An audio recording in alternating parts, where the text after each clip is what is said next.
chairperson of the Committee on Matters Security will this afternoon be seeking to have the House adopt the report of the Departmental Committee on Internal Security on the inquiry into the state of security in 6 counties, that is North Rift, in Baringo, Elgeyo Marakwet, in Turkana County, in West Pokot County, in Samburu, and Laikipia, declared as disturbed. The report on the investigations by the Committee on Security was laid on the table of the House on the 13th of August 2024.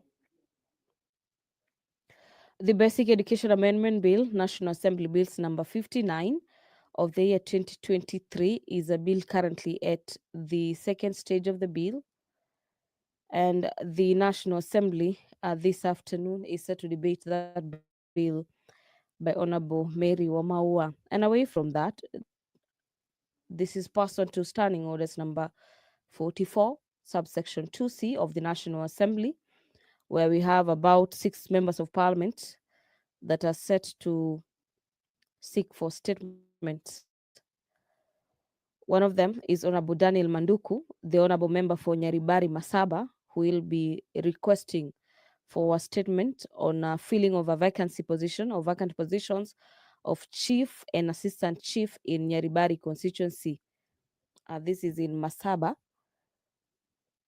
And the request for statement by Honorable Daniel Manduku on filling of vacant positions of chief and assistant chiefs in Nyaribari Masaba constituency will be handled by the Departmental Committee on Matters Administration and Internal Security.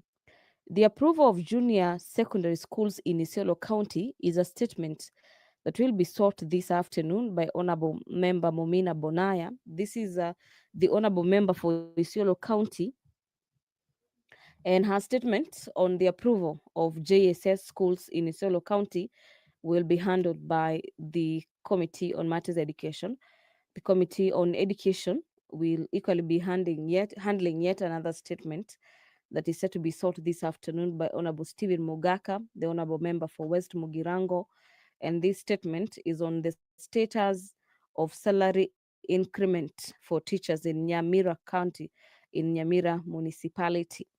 The payment of retired dues and retirement dues and pensions for retired teachers is a statement that will be sought this afternoon by Honorable Lydia Haika. This is the woman rep for Taita Taveta County.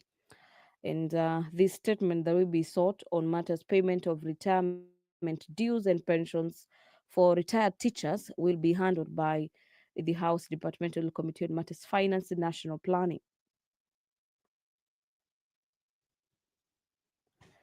Joyfrey Ruku, the Honorable Member for Mbere North, will be requesting for a statement this afternoon on the payment of last expense and death gratuity under NHIF and the Public Service Superannuation Scheme. This will be handled by the Committee on Health. And finally, Honorable Doris Donya, the county woman representative for Kisii County, will be requesting statement on utilization of fuel levy funds. And this statement will be handled by the Committee on Matters Transport and Infrastructure. Honorable Gladys Boss is already in the chamber this afternoon. Allow me to hand you over for this live broadcast. Enjoy your viewing. Honorable members, let us pray. Almighty God, who in your wisdom and goodness have appointed the offices of leaders and parliaments for the welfare of society and the just government of the people, we beseech you to behold with your abundant favor as your servants whom you have been pleased to call to the performance of important trusts in this republic.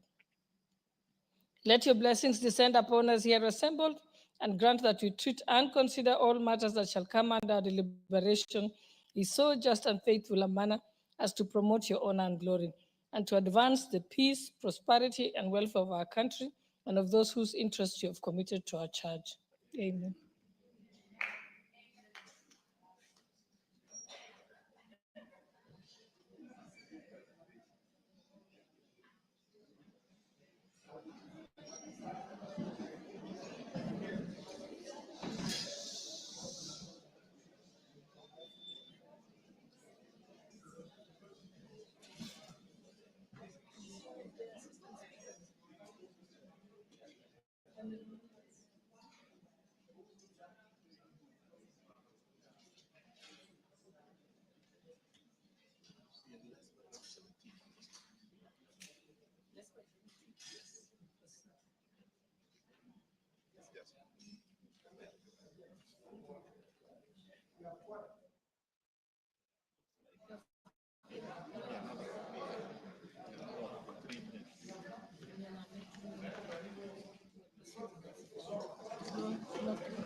Okay, you can go to the first order.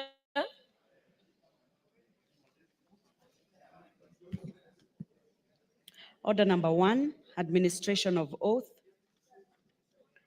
Order number 2, communication from the chair. Order number 3, messages. Order number 4, petitions. Order number 5, papers.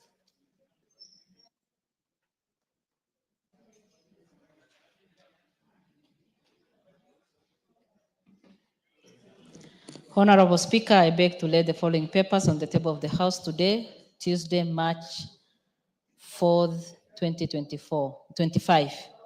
A, the agreement between the government of the Republic of Kenya and the government of the Federal Republic of Germany on comprehensive migration and mobility partnership from the Ministry of Labor and Social Protection.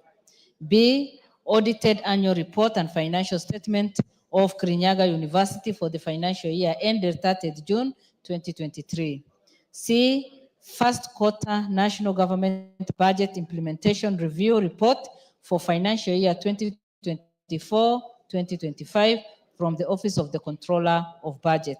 D, the Fourth Medium Term Plan, MTP 2023-2027, including MTP 4, booklet MTP 5, popular version booklet, national reporting indicator, handbook of the MTP 4 and MTP 5, QR codes from the National Treasury and Economic Planning.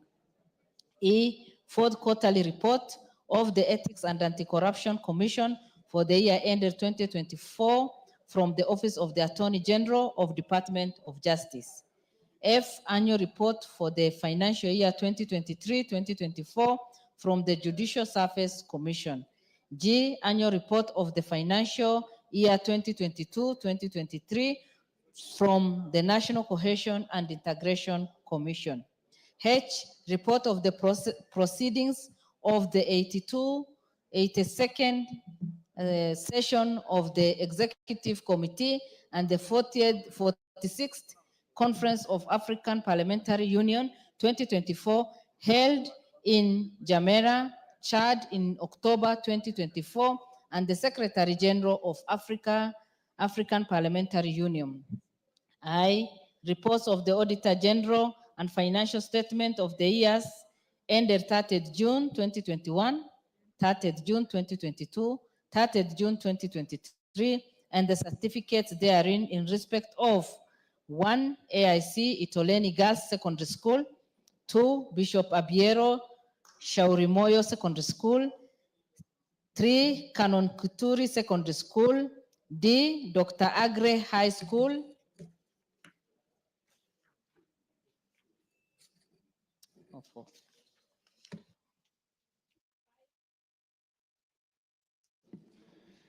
5, Gashoire Girls High School, 6, Gadaidi Secondary School, 7, Gadanji Secondary School, 8, Gadiga Secondary School, 9, Gede Secondary School, 10, Gichuru High School, 11, Gitiha Secondary School, 12, Ikanga Boys Secondary School, 13, Kajembe High School, 14, Kanjeru Girls High School, 15, Kenyatta High School, 16, Kituma Secondary School, 17, Hiome Boys Secondary School, 18, Larry Boys Secondary School, 19, Mahimayu Girls Secondary School, 20, Magutu Girls High School, 21, Malindi High School, 22, Marifano Secondary School, 23, Matuga Girls High School, 24, Mazeras Girls Memorial Secondary School, 25, Mbitini Girls Secondary School, 26, Munyu Girls High School, 27 Murera Secondary School, 28 Ngala Memorial Secondary School, 29 Ngala Memorial Secondary School, 30 Our Lady of Fatima Kiriko Girls Secondary School, 31 Sane Girls Secondary School, 32 Senior Chief Mwangeka Girls Secondary School, 33 Shimolatewa School, 34 St. Mary's Girls High School, Igoji, 35 St. John's Girls Secondary School, Kilifi, 36 St. Ursula Girls Secondary School, Tungutu, 27 St. Charles Loaga Secondary School, and 28 Voi Boys High School. Thank you, Honorable Speaker, and I lay.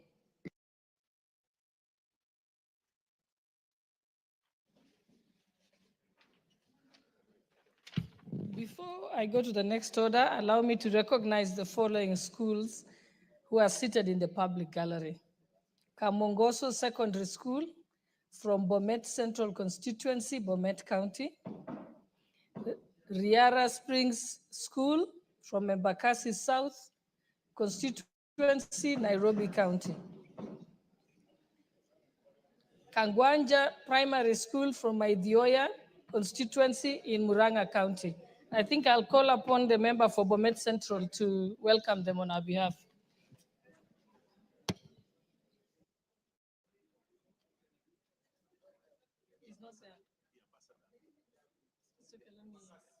And member for Embakasi South?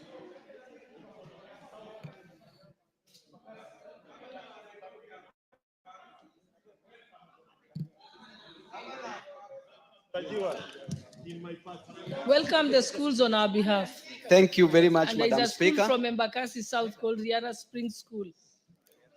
Thank you very much, Madam Speaker. On behalf of Mheshimiwa Mawade, I want to take this opportunity to welcome the students from Embakasi South constituency, and I want to give you a word of advice as our children, that education is the key to success. The roots of education are so bitter, but the fruits are so sweet. Remember, boys and girls, when you are in school, right now, focus on books and pens. If you must kiss a man, kiss a book. If you must hug a girl, hug a pen. That is the only thing that shall rescue you from the bondage of poverty. Thank you and God bless you.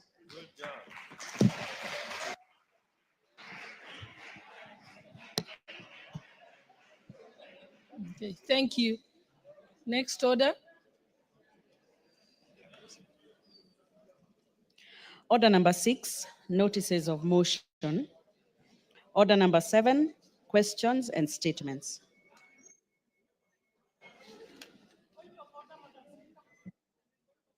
Yes, what is your point of order, Honorable Muhia? Give her the mic. Honorable Speaker, I'm starting on point of order number 31. Speaking of how can Parliament continue with the normal business while doctors are studying outside, the patients are in the hospitals and they are not being attended. And this strike have been going on for the last 4 months. So, Honorable Speaker, I'm seeking if the House can adjourn and discuss these matters of national importance of doctors, nurses strike at 5. You should have brought it in before we started the session so that we can ask for an adjournment motion to discuss a matter of great importance. So you needed to have had it in writing, requesting the adjournment. I would have approved it, and then I would have allowed you to do it later today. But I think now it's too late. Leadership? Yes. Yes, Honorable Baya. Then I'll also give you a chance, Honorable Osoro.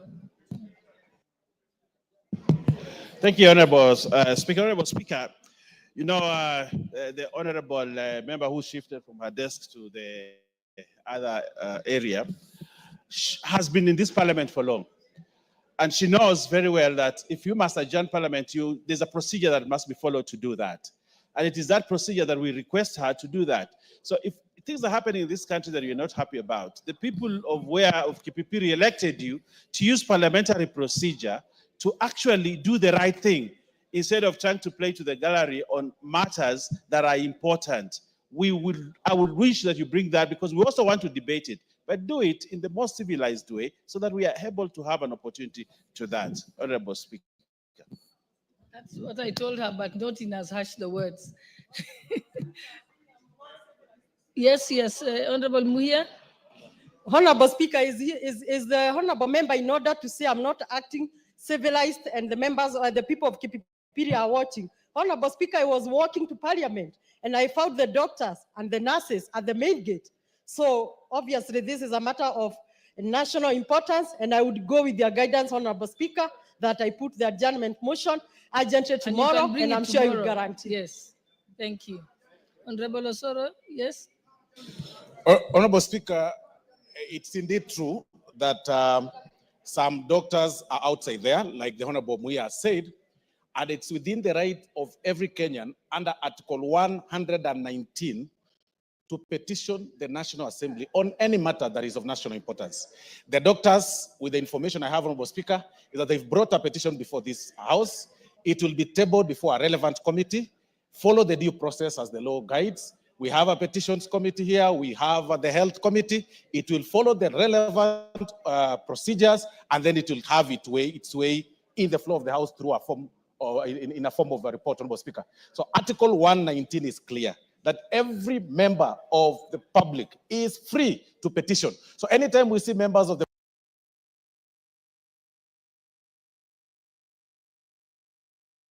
public outside the gate petitioning Parliament, it should not stop any normal operations of the business or the plenary. They will petition the floor, the House, relevant committees will take up, and then they'll table the report, and then we'll debate. I beg to submit, Honorable Speaker. Thank you. Yes, Honorable Member, give him the mic. Yes. Hold on one, let him, yes, proceed. You don't have a mic, give him the mic.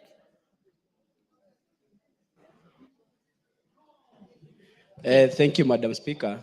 I wish to also support my colleague here on the issue that she has raised. Right now, when walking into Parliament, we found the doctors and so many other health workers who are protesting that, and they've been on strike for the last 4 months. And I think as a country and as a people who represent the people of Kenya, this is a matter of national interest. And there are so many people lying in the hospitals who are sick, who will risk losing their lives. We should not stick to procedures, whereas there are people who are dying in the hospitals. And this is a matter that we should discuss and be seen as a serious Parliament who takes interest of wananchi at heart. This, I think, we should support her in seeking adjournment of Parliament business and discuss that matter as a matter of urgency. No, there is nothing formal about people losing their lives. Yes. Honorable member, we hear you. But all I've said, I haven't said it's not a matter of national importance. I have even told her it is, and therefore she must bring a substantive motion to the House, and she can even deliver it tomorrow morning, and I will approve it. And then she'll be able to ventilate, and the rest of the House to ventilate on it properly and in an orderly fashion, because we can't get solutions for it if we don't do it in the right manner. So we should wait for people to continue dying as we wait for the procedure. Honorable Chepkonga, what's your point of order? Thank you very much, Madam Speaker. I rise pursuant to Standing Order number 83. Madam Speaker, just to inform this House that the right to picket is contained in Article 37 of the Constitution. So there is nothing wrong with anyone who is picketing outside there. In fact, the reason why they came here is so that we can apply Article 95 of the Constitution, Madam Speaker, that provides that members of Parliament resolve issues that are of concern to the people. Madam Speaker, when you see people outside here, they have brought petitions. Those petitions will be submitted to us.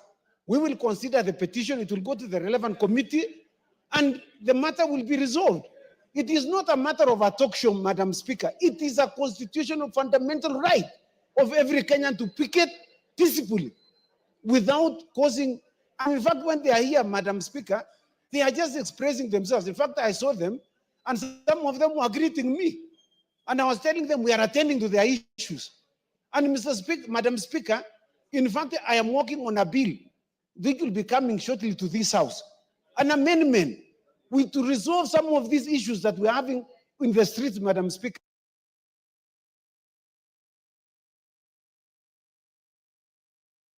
It is, and to resolve issues that are of concern to the people. We cannot just wait to see people just picketing here and they just walk away home without us resolving the issues. It is not a matter of talking. It is a matter of resolving issues. I think we're in agreement there. Let's not flog a dead horse. I think we've agreed the way forward on this one. Could we move to the next order? What was coming up? Questions and statements? Okay, questions and statements. Those members who have statements. I have the list here. I think we have Honorable Daniel Manduku, member for Nyaribari Masaba.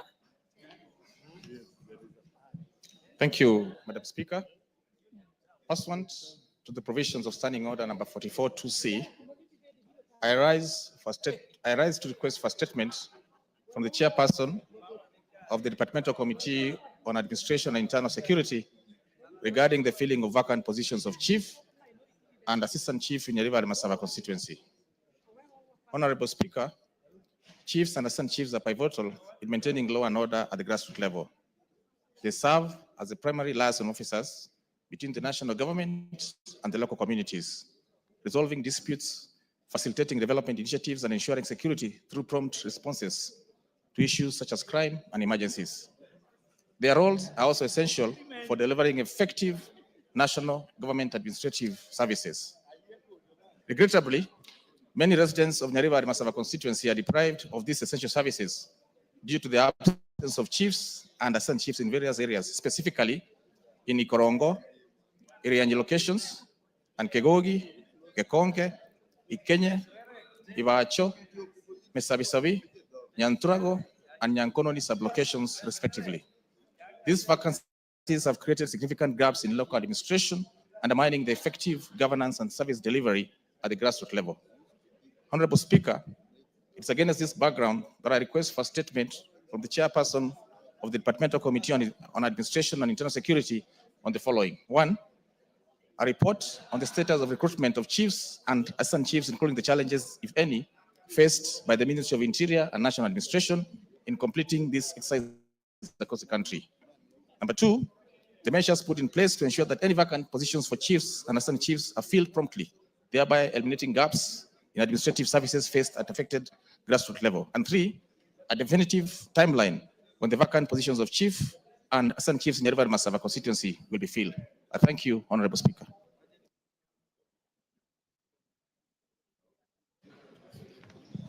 I think that will be attended to by the Committee on Administration and Internal Security.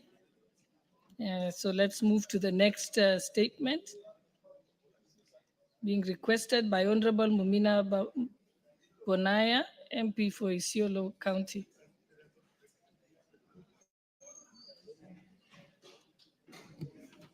Thank you, Honorable Speaker. Honorable Speaker, pursuant to the provision of Standing Order 44-2C, I rise to request for a statement from the chairperson of the Departmental Committee on Education regarding approval of junior secondary schools in Isiolo County. Honorable Speaker, the transition to grade 9 in most parts of the country has been fairly smooth and seamless due to the concerted efforts in infrastructure development by both state and non-state actors. Despite these positive developments, Isiolo County remains concerned about the delay in approval of 18 junior secondary schools submitted to the Ministry of Education in March 2024, as listed below. 1, Yak Barsati, 2, Abagarse, 3, Merti South Muslim Girls Academy, 4, Our Situ, 5, Kubimatamuha, 6, Merti School for the Deaf, 7, Com New, 8, Mogore, 9, Bahari Girls Primary School, 10, Makarim Primary School, 11, Parkuk Junior Secondary School, 12 Longopito Primary School, 13 Kawalash Primary School, 14 Pakishon Junior Secondary School, 15 Rumate Junior Secondary School, 16 Lengewenyi Junior Secondary School, 17 Mata Arba, and 18 Dololodakie. Honorable Speaker, the delayed approval is causing significant hardship as learners are forced to walk long distances to neighboring schools approved to host junior secondary schools, leading to increased dropout rates. Honorable Speaker, it is against this backdrop that I request for a statement from the chairperson of the Departmental Committee on Education on the following. One, the status of finalization of the pending approval of the 18 junior secondary schools in Isiolo County to ensure that learners are not disadvantaged by the limited number of junior secondary schools. And two, plans by the Ministry of Education to ensure equitable access to junior secondary schools in marginalized areas that still lack grade 9 classrooms, notwithstanding ongoing construction efforts. I thank you, Honorable Speaker. Thank you. That will be marked to the Committee on Education for attention. Now we get to the Honorable Stephen Mogaka, member for West Mugirango.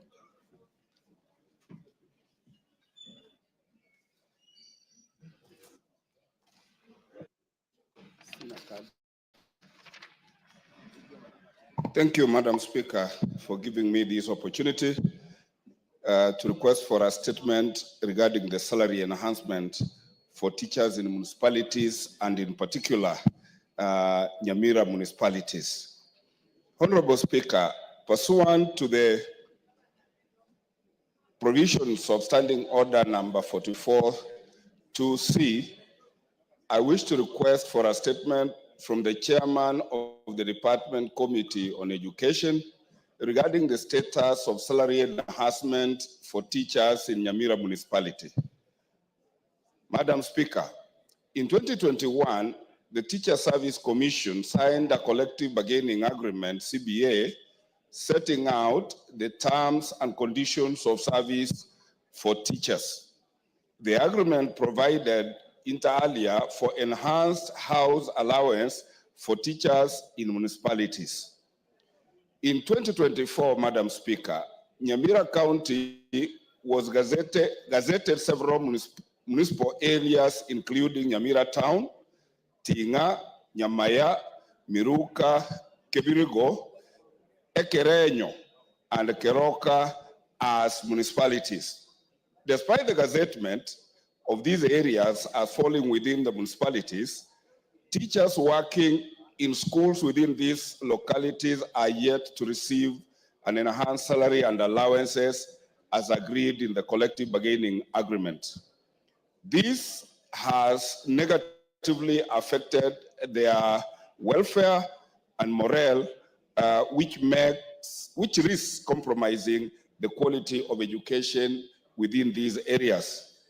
Madam Speaker, it is against this background that I request for a statement from the chairperson of the Departmental Committee on Education on the following. One, a report on the status of implementation of enhancement of salaries and allowances for teachers in Nyamira municipality.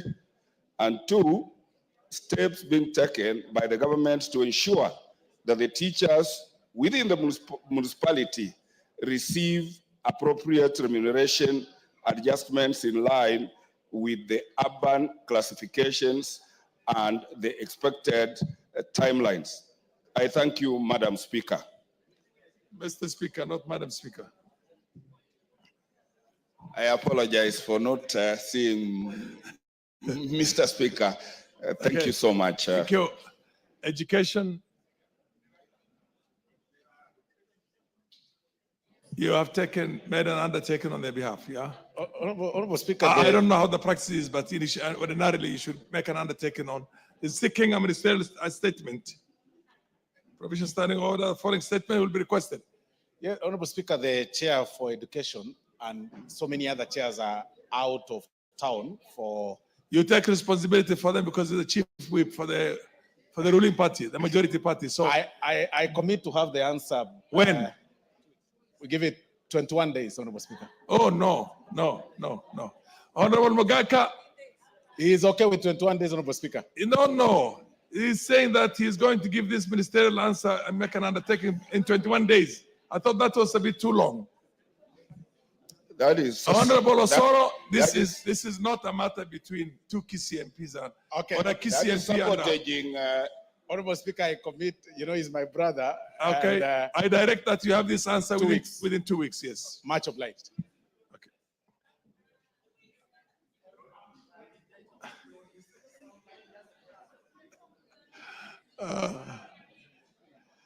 Honorable Mogaka, there's a presumption.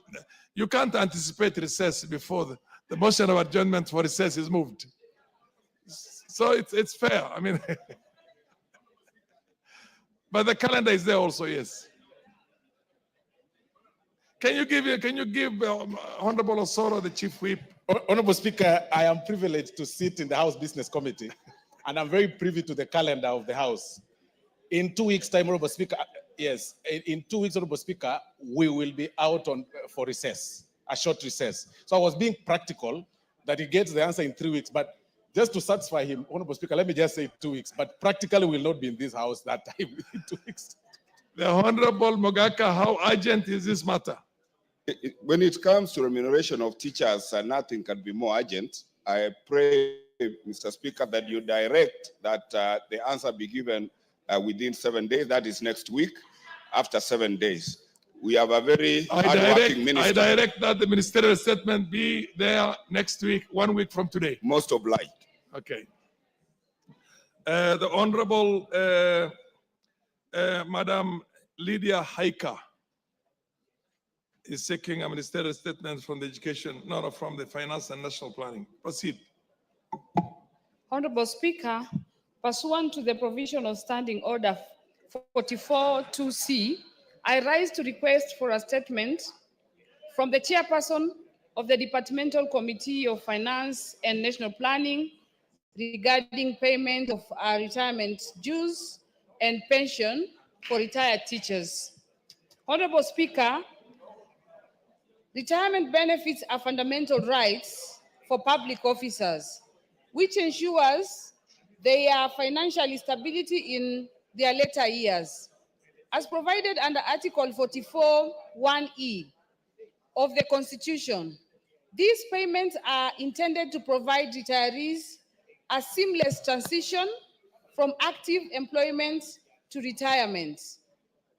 These fundamental rights, a number of retired teachers who served under the TSC, Teacher Service Commission, have yet to receive their pension and retirement dues. And in addition to the prolonged delay, they have not received any formal communication regarding their benefits, leaving them in uncertainty. As a result, many of these senior citizens who largely hoped to depend on their pension, Mr. Speaker, for essential needs such as medical care and other expenses, daily expenses, are enduring significant hardship. Honorable Speaker, it is against this background that I request for a statement from the chairperson of the Departmental Committee on Finance, National Planning on the following. A report on the factors contributing to the delay of the disbursement of retirement benefits to the retired teachers in Taita Taveta County. The data and statistics of all unpaid retired teachers in Taita Taveta County, including when they retired from the service and the timelines within which their outstanding dues will be fully settled, and the measures put in place to ensure timely processing and payment of pension, as well as any alternative intervention to support affected retirees in such delays. I thank you, Honorable Speaker. Chief Whip, I noticed that the yeah. Chair of Finance and National Planning is not here. Honorable Speaker, like I said earlier, most of our colleagues are out of town representing all of us in the burial of our colleague, the Honorable Malulu Njendi. And, but I commit to pass the message to the Honorable Kuria Kimani and commit to have the answer In a week's time. In a week's time. Fair enough. What about the Honorable Geoffrey Ruku, MP for Mbere North?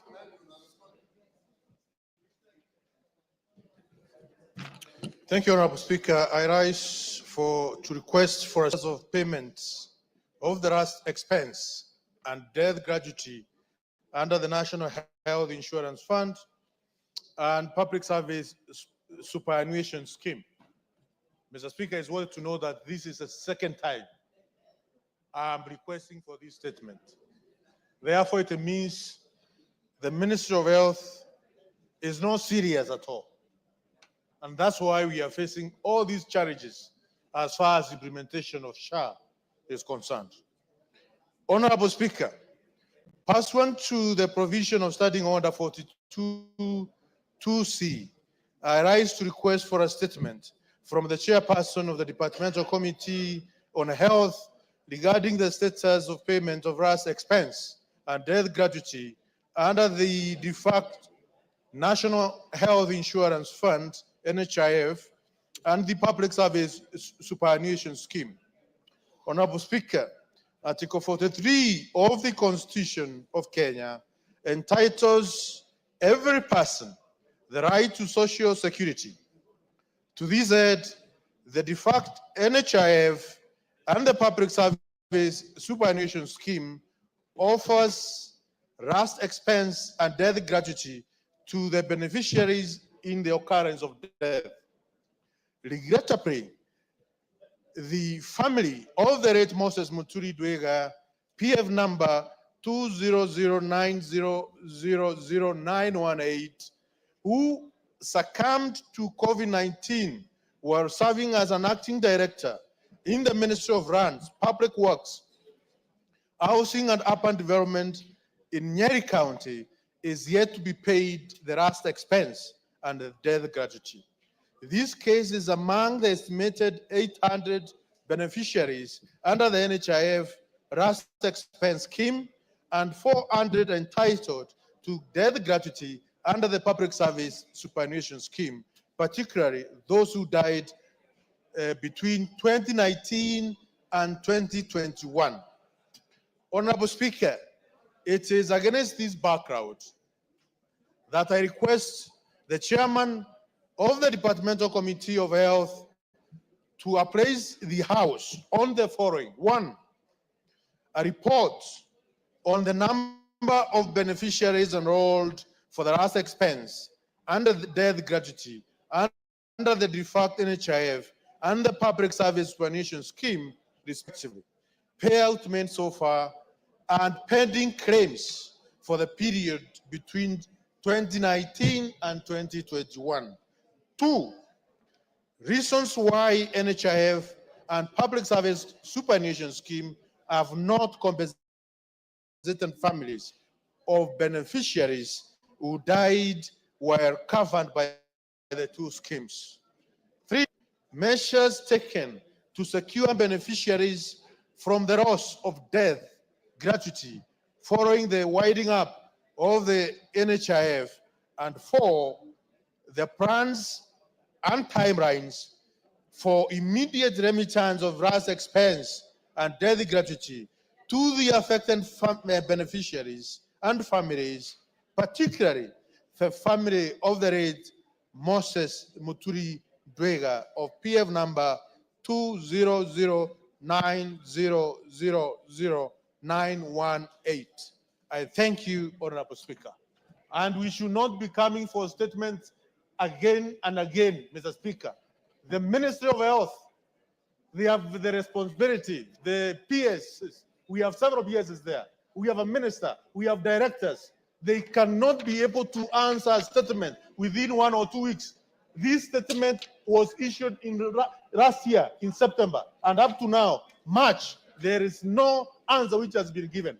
It's a shame, Mr. Speaker. The Honorable, is it Osoro or Baya who is going to be? Honorable Speaker. Order, Honorable Osoro, now that you have the Deputy Majority Leader, would that On this still be particular one, in Honorable the Speaker. purview of the whip? Yeah. On this particular one, Honorable Speaker, without really letting the cat out of the bag, I do not really want to disappoint the Honorable Rocco, but the Committee on Health is one of the committees that, and as I said, without really letting the cat out of the bag, that is being reconstituted, and the names will be tabled here possibly tomorrow.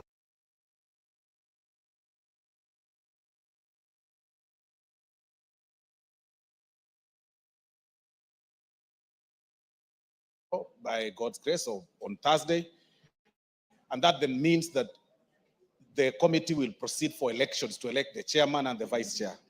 So because of that short period of transition, I'll request the Honorable Rocco to be a little bit patient, perhaps 2 weeks or so, or 3, so that we are able to have a well-constituted committee that will handle the matter amicably.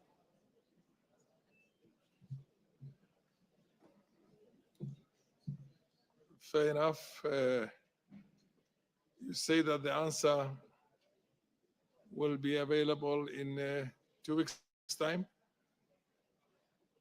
2 weeks, basically. The presumption is this week. Before the end of next week, you have it. Then we'll not have gone for recess yet. I want to be very practical. With the reconstitution of the committee, then it means they have to do elections within 7 days. If the names will be tabled on Wednesday or Thursday, we give them 7 days to reconstitute, to do elections of the chair and the vice chair. And then now, setting their agendas and such will require practically 3 weeks. Because also there is a session, we also do not want to lie to our colleague and tell him, in a week's time, you'll have the answer. When we practically know that there is no committee on health, it is part of the committees that will be reconstituted by Thursday, and then they proceed for elections within 7 days. And the question is directed to the chairman.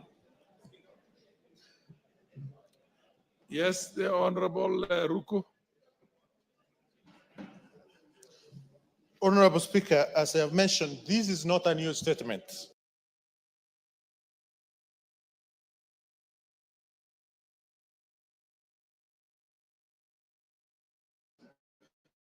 I have not changed even the wordings, and therefore it means the bureaucrats at the Ministry of Health, they have full information. They probably should give a direction, Honorable Speaker, that the clerk of this house can direct the Ministry of Health. As soon as the committee is constituted, they are able to transmit the answers of the 4 questions asked in this statement with immediate effect. Because it's a statement which has been with the ministry from September last year to now. I thank you, Honorable Speaker. Yes, the Honorable Baya. I hear Honorable Roku's frustration, and I share in his frustration. And I want to commit that in 2 weeks' time, Honorable Ruku, you will have a statement that answers the questions that you raise. Much obliged, Mr. Speaker. Yes, the Honorable Member of Parliament for Kajiado North. Thank you, Mr. Speaker. Mr. Speaker, through standing order number 1, I also want to request you that some of the issues that have been raised, 3 of them, some of the 3 statements that have come, 4 actually, including the one on security, are issues that cross-cut. Continuously, now the Office of the Majority Leader does not provide when the CSAs are going to come before this House, because some of the issues that are coming up, we should put the specific CSS and those PSS to task. And because we have an opportunity to call the PS, since this session started, the Majority Leader has not provided a schedule.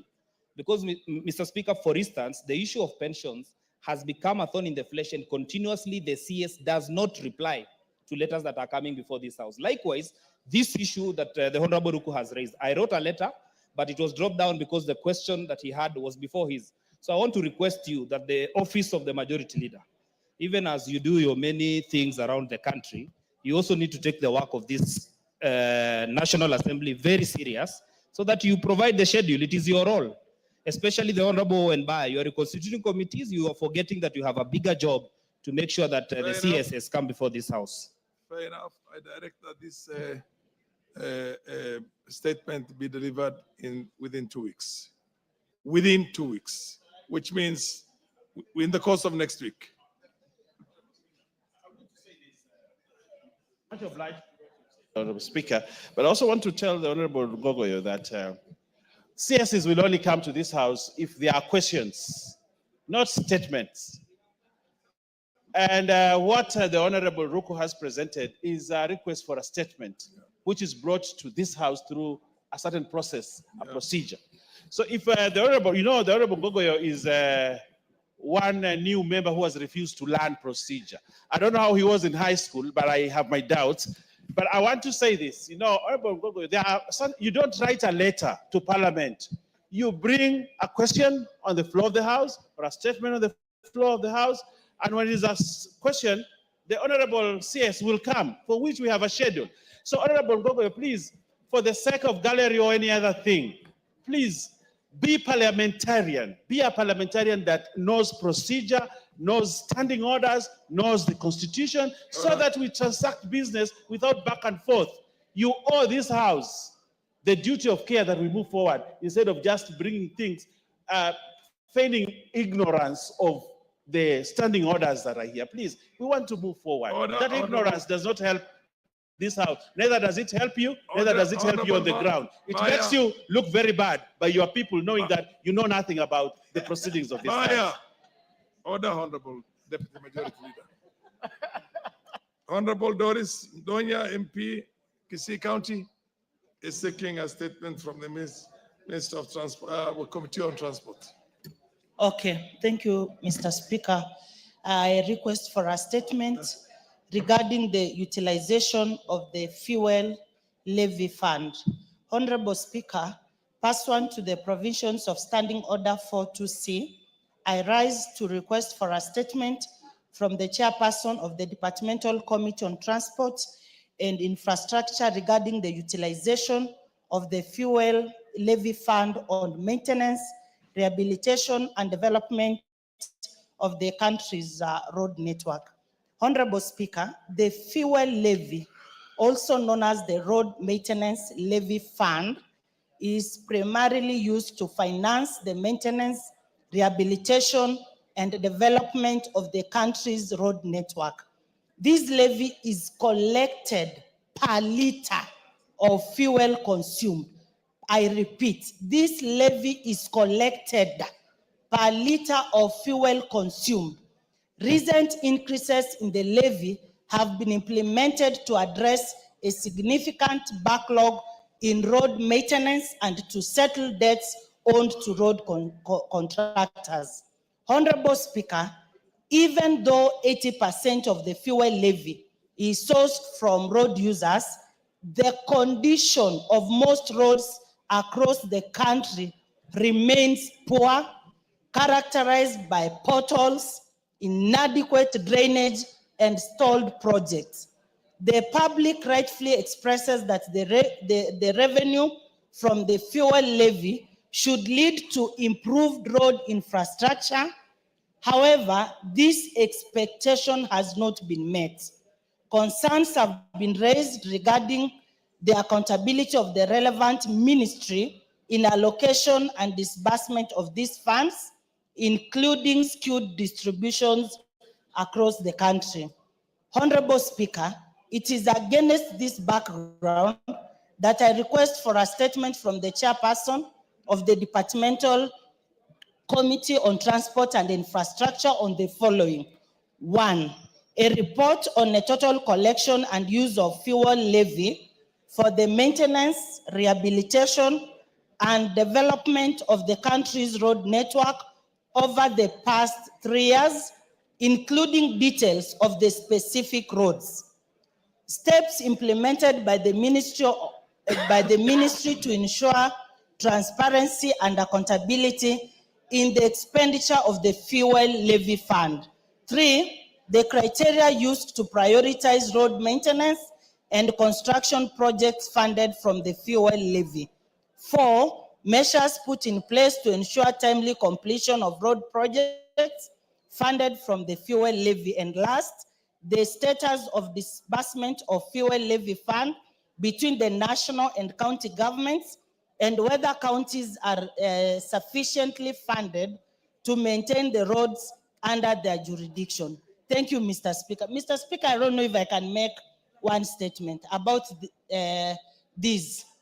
I've asked for 5 statements in this house. I've been given null and void answers.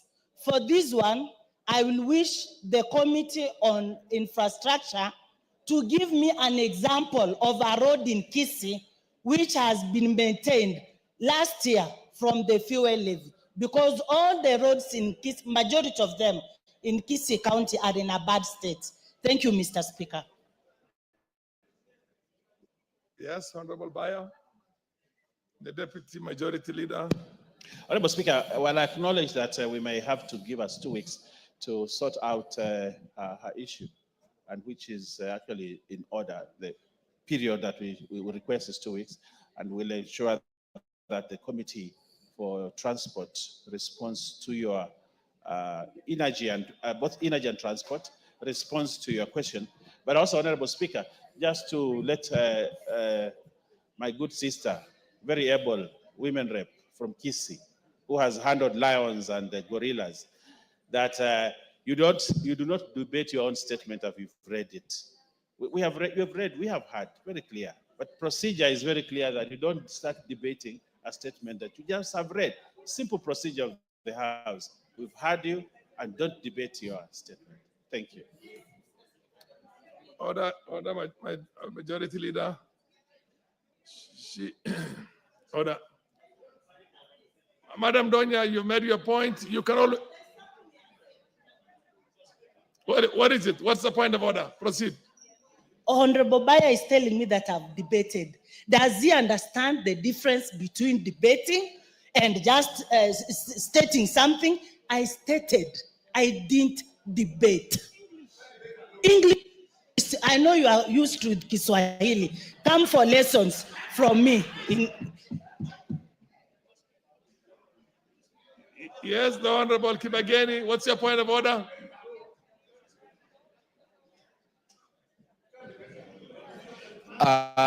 Thank you, Honorable Speaker. It is becoming increasingly concerning that the Majority Leader continually belittles concerns of members here and tries to hide behind standing orders and procedures. And I can see he's not even listening. I'm glad that he's being informed in Kiswahili so that he can get to understand. Order, Honorable Osoro, order. You are in the leadership of the Parliament, and there's an important issue being raised and questions directed at you or concerns, and both of you are engaged in another small kamukunji. Proceed, Kibageni, and listen to what Kibageni raises, the concerns. Yeah. My concern goes to the Majority Leader and the Majority Whip, that they continue to belittle concerns of members, the questions and statements that are being made in the House by members representing their constituencies and Kenyans at large, whereby particularly the Majority Leader today, Honorable Bayer, who has belittled our Honorable Women Representative from Kisii County and other members who have raised concerns this afternoon. We request that sometimes we try to be serious. While you try to hide behind standing orders and procedures, you need to have some decorum in the way you respond to members. Thank you, Honorable Speaker. Yes, the Honorable Dr. Makali Molu. What's your point of order?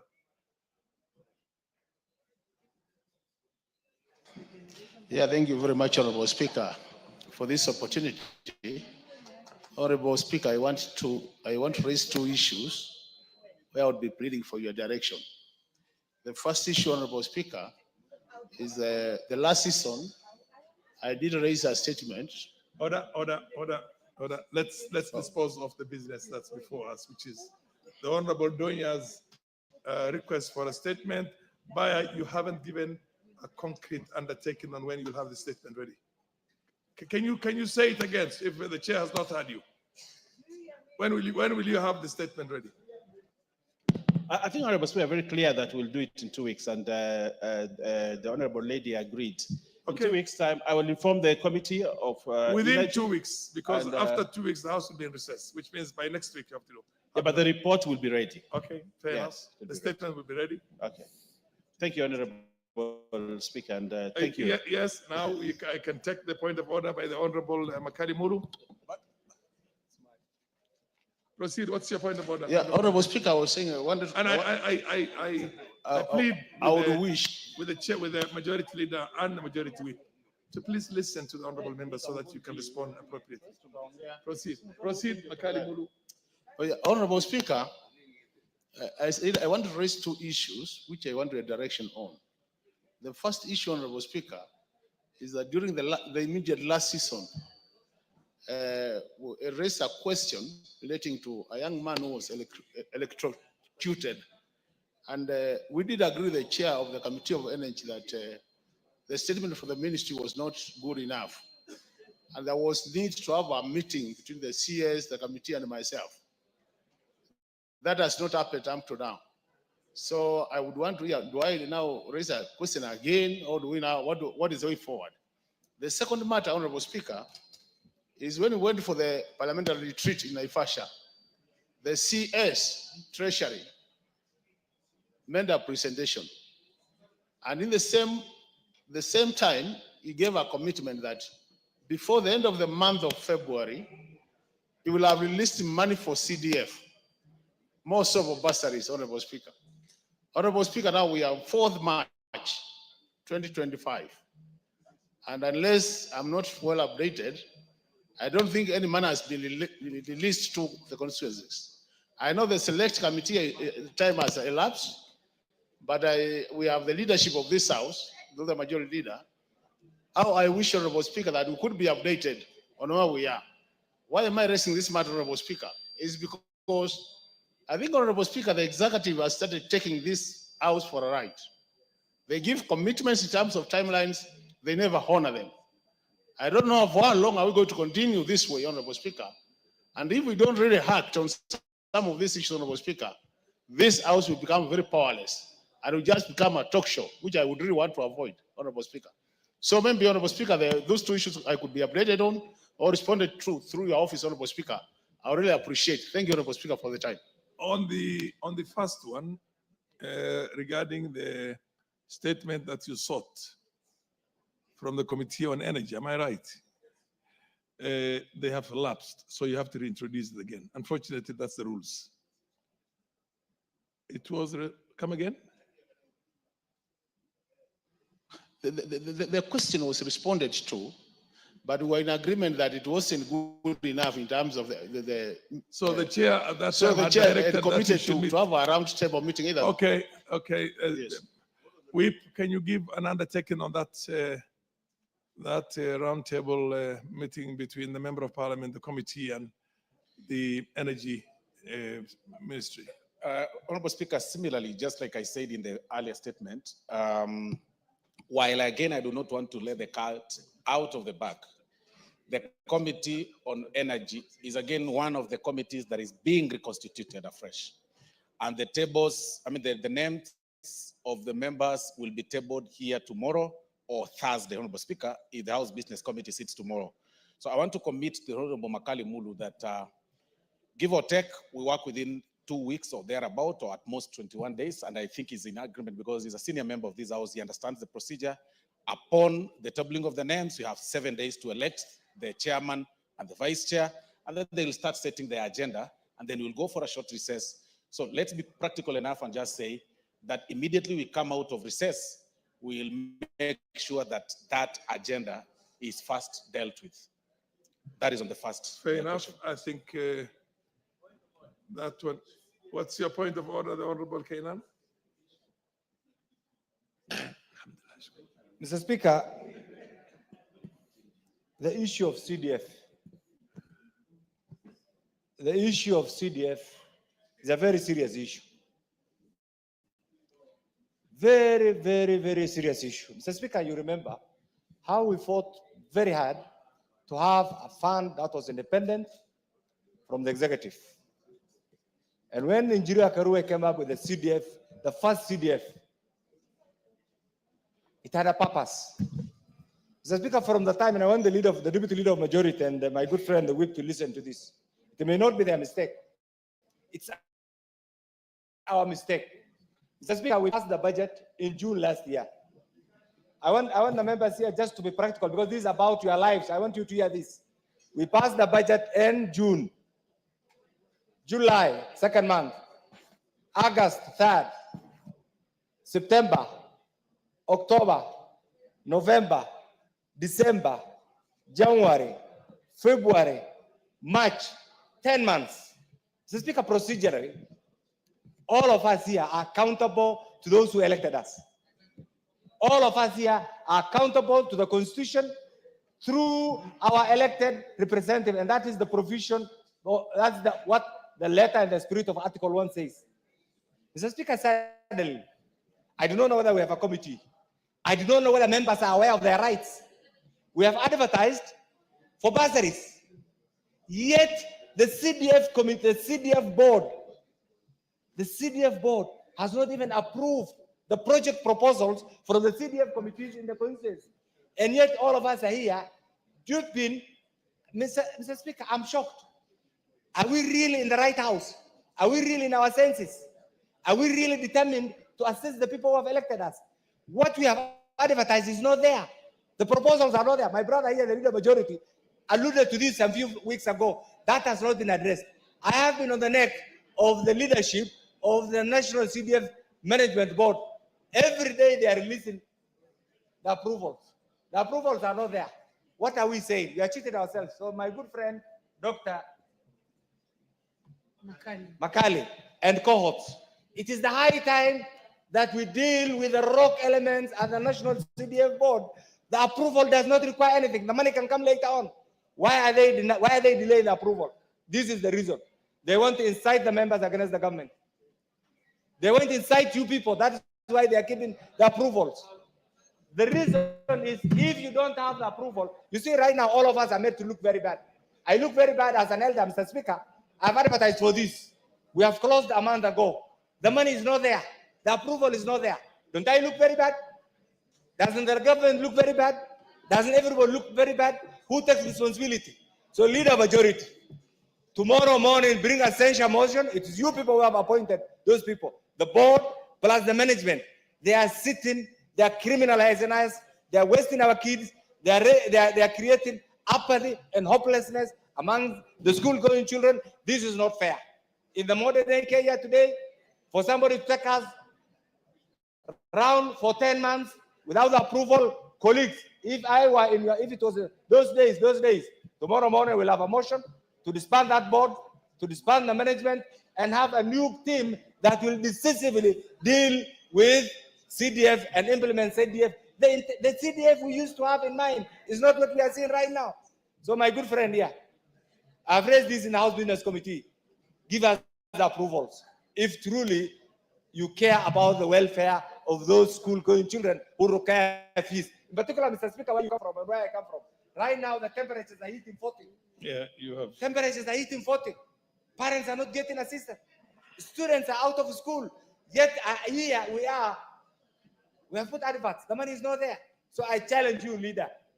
If truly you represent the government, can you ask those guys to be accountable to what we have asked them to do? Thank you, Mr. Speaker. There's a lot of interest this matter has generated. Can you listen to one or two more interventions before you? The Honorable MP for Funyula, and then Elachi Beatrice. Thank you, Honorable Speaker. Be very brief. Yeah, thank you. I'll be very brief. Honorable Speaker, we have walked this journey for far too long, and we took the CS word very, very clearly, and understand that we will honor his word. We have few months to the end of the financial year, And obviously, whatever date we get the money, there's going to be an audit issue that the funds for the particular financial year were not utilized adequately and promptly, and therefore there was no value for money. We just want to urge through the office of the majority leader to find out exactly what is happening. You see, Honorable Speaker, we could be actually be in bigger trouble than the country has been made to believe we are. If mundane contribution like CDF cannot be disbursed, and the same applies even the ordinary budgets also, Honorable Speaker.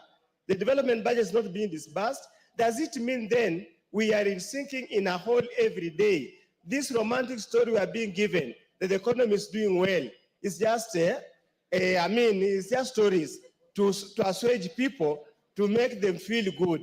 Honorable Speaker, we need to be told the truth of the matter. Finally, as I conclude, Honorable Speaker, many of the constituencies that have submitted their project proposals for 2020, 24, 2025 have long received the code list. Those that have not received the code list probably had issues with the submission. On that, I can defend the CDF board, I can defend the committee that where we are is not a problem of their making, it's a bigger problem this country has, which nobody is willing to tell us the truth. The truth shall set us free. Thank you, Honorable Speaker. Yeah, Elachi Beatrice. Thank you, Mr. Speaker. Mr. Speaker, I also want to just weigh in and say, sometimes, especially right now when the students had come home, they have finished their midterm, they are going back. One of the challenges many of them face, Mr. Speaker, is the children who, especially who are vulnerable, orphans, who know very well it is just through CDF I'm going back to school.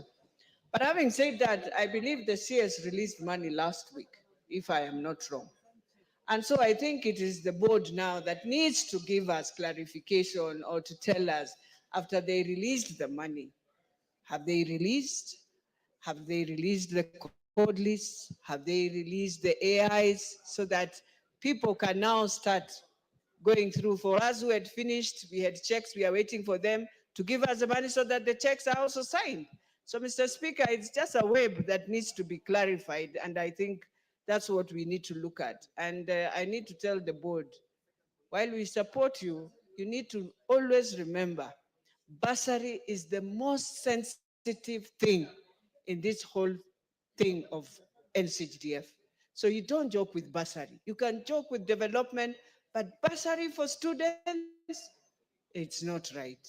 Thank you, Mr. Speaker. Honorable Russell, are you also on the same? Thank you very much, Honorable Speaker. Be brief, very brief. Honorable Speaker, I want to thank Honorable Makali Mulu for raising this issue. I think we have been going to the CDF board since beginning of the year, and also before we went on the long recess. CDF is not any common fund. It is fund. That's why these young people in the gallery, that's why they go to school. Many places, particularly in those arid and semi-arid lands, and also in the rural areas, people are fully dependent on availability of CDF. So for that reason, I think it is not about the availability of the committees. It is not availability of the board. If funds are available, these are supposed to be funds that should be remitted automatically to the constituency fund managers.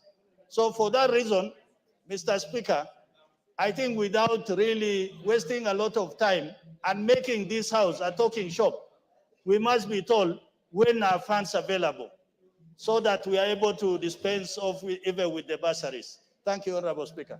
The Honorable Osoro Obaya, one of you should take up the... Proceed, Osoro. Thank you very much, Honorable Speaker. Honorable Speaker, this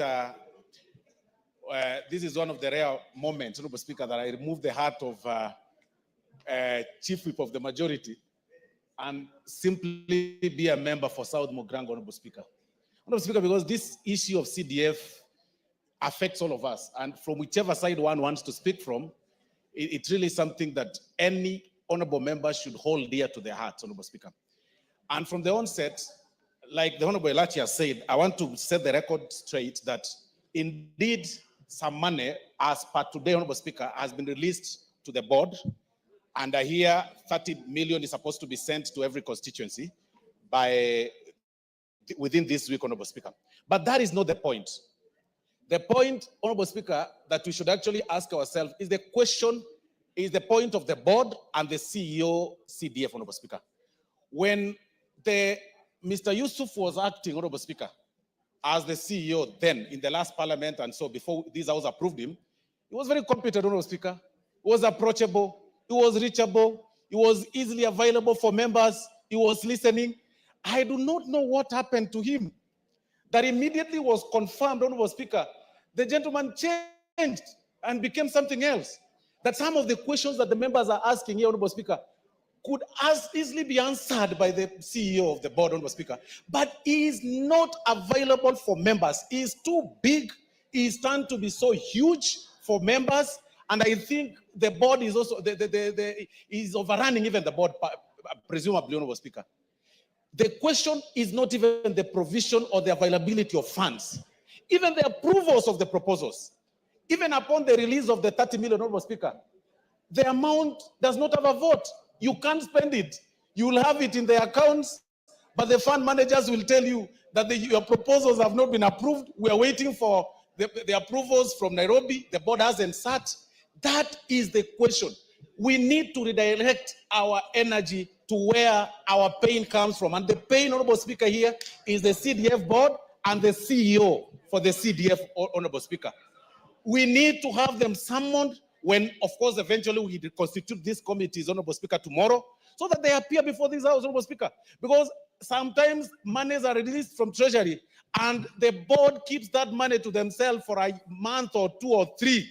And when they release the funds, Honorable Speaker, they release the funds to the constituencies, but without the vote following the funds. So you have the money in the account, but you can't spend it, Honorable Speaker. This is the question of acting, the question of making somebody substantive, making somebody to hold that office substantively. When Yusuf Buno was acting, Honorable Speaker, he was the best. I think we need to have that office, have members or CEOs who act forever.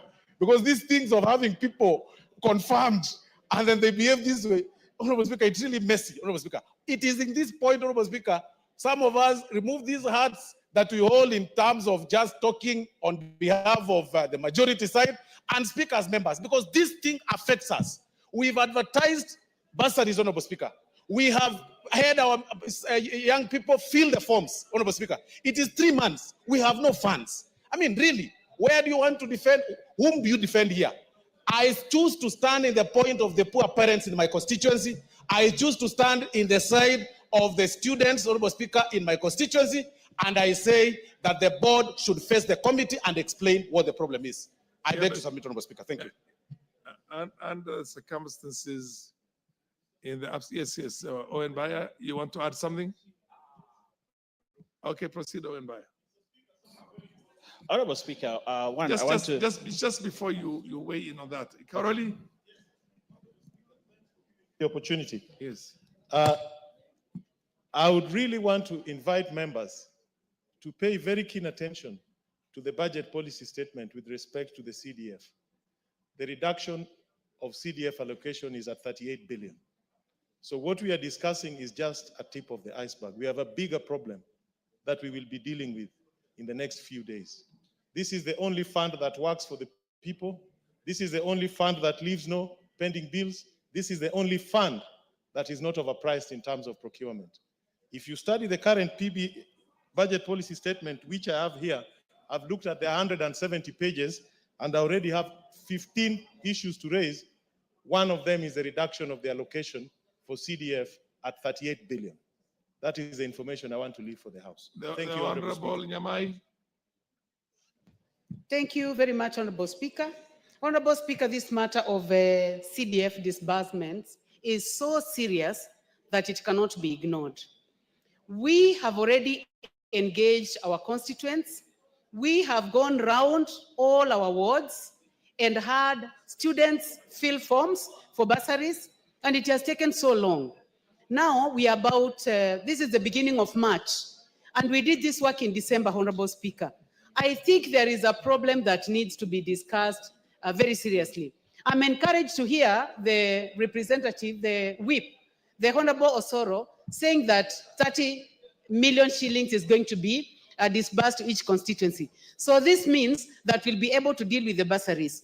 But Honorable Speaker, that is good, and I congratulate the Cabinet Secretary, our former colleague, because he has kept his word, at least for the bursaries, because he said that he will do it by the end of February, and he has done it, plus or minus a few days. But Honorable Speaker, we have a problem at the board.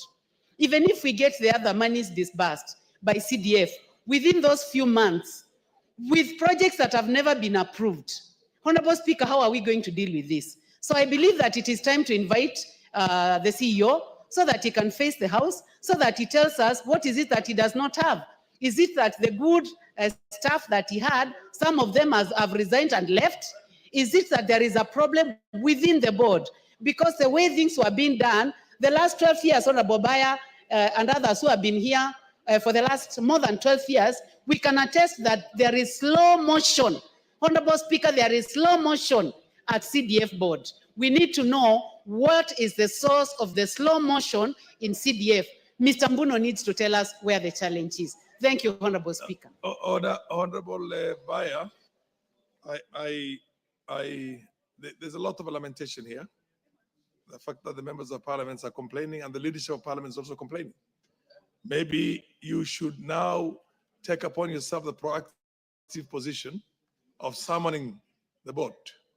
Because in the absence of a committee, the committee has the powers to summon the board and engage the board on these matters. In the absence of pending the composition of the committee, I think as a leadership of the majority party in the House, you have that responsibility to be able to, along with your minority leadership, to call the CDF management as well as the board and level up with them and come back and report to the parliament, to the House.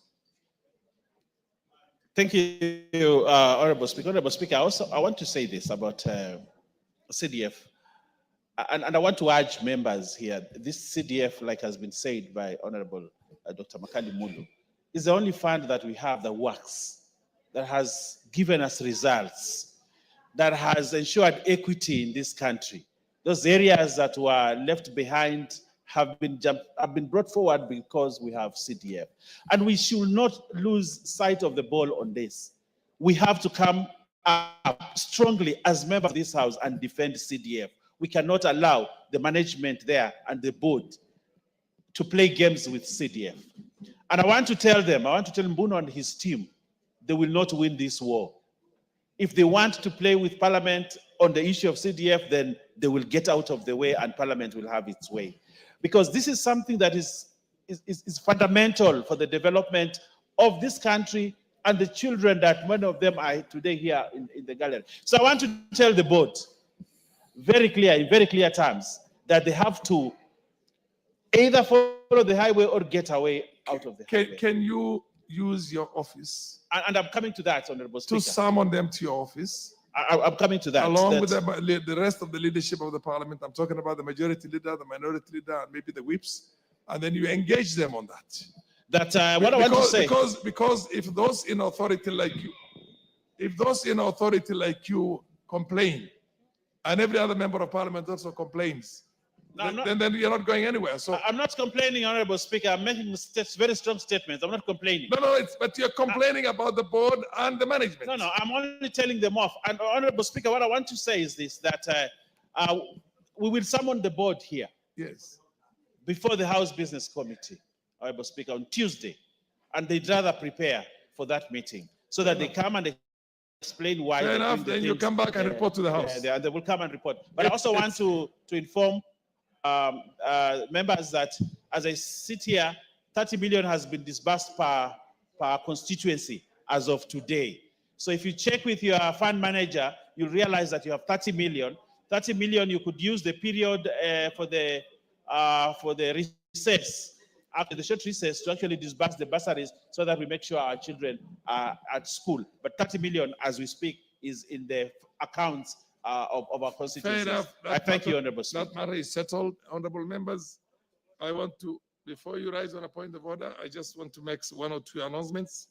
I want to appreciate the presence of a number of schools here in the public gallery and the speaker's gallery. In the speaker's gallery, we have Machakos Girls High School. We also have in the, and in the public gallery, we have Nairobi Comprehensive School, which is from Embakasi West. In the public gallery, additionally, we have the University of Embu, Manyata constituency, and Mount Kenya University and Kigali University, Mount Kenya University and Mount Kenya University Kigali branch, Thika and Kiambu. I would give an opportunity to, is there anybody from Nairobi? From Machakos, I will give it to a member of parliament from Machakos who would want to say a word or two of encouragement to his own children. There's nobody from Machakos here. Then maybe Kitui would take, Nyamai, you want to say something, or Makali Mulu would say something? Makali, proceed. Yeah, Proceed and encourage the children of Machakos. Thank you very much, Honorable Speaker. On behalf of my colleague, who is a member of parliament for where the school comes from, I really want to welcome our children to the Parliament of Kenya and tell them that they must have seen what we do. So we want to encourage them to work very hard so that when the time comes, some of them will be seated here to also serve the nation. I also want to wish them well in their studies, and they need to work as a team with their teachers, parents, and the students. So wish you well as you go back to Machakos. Please, please, please work hard. But Honorable Speaker, now that I've welcomed them to the Parliament, you know I'm the one who raised the issue of the CDF. One business at a time. Let's just finish the business of the. So, on behalf of all the members of apart from Mukambani, best wishes to the school. How about Nairobi? Any of the members of Nairobi to also give a word of encouragement to Nairobi Comprehensive School? Yes, Elachi Beatrice.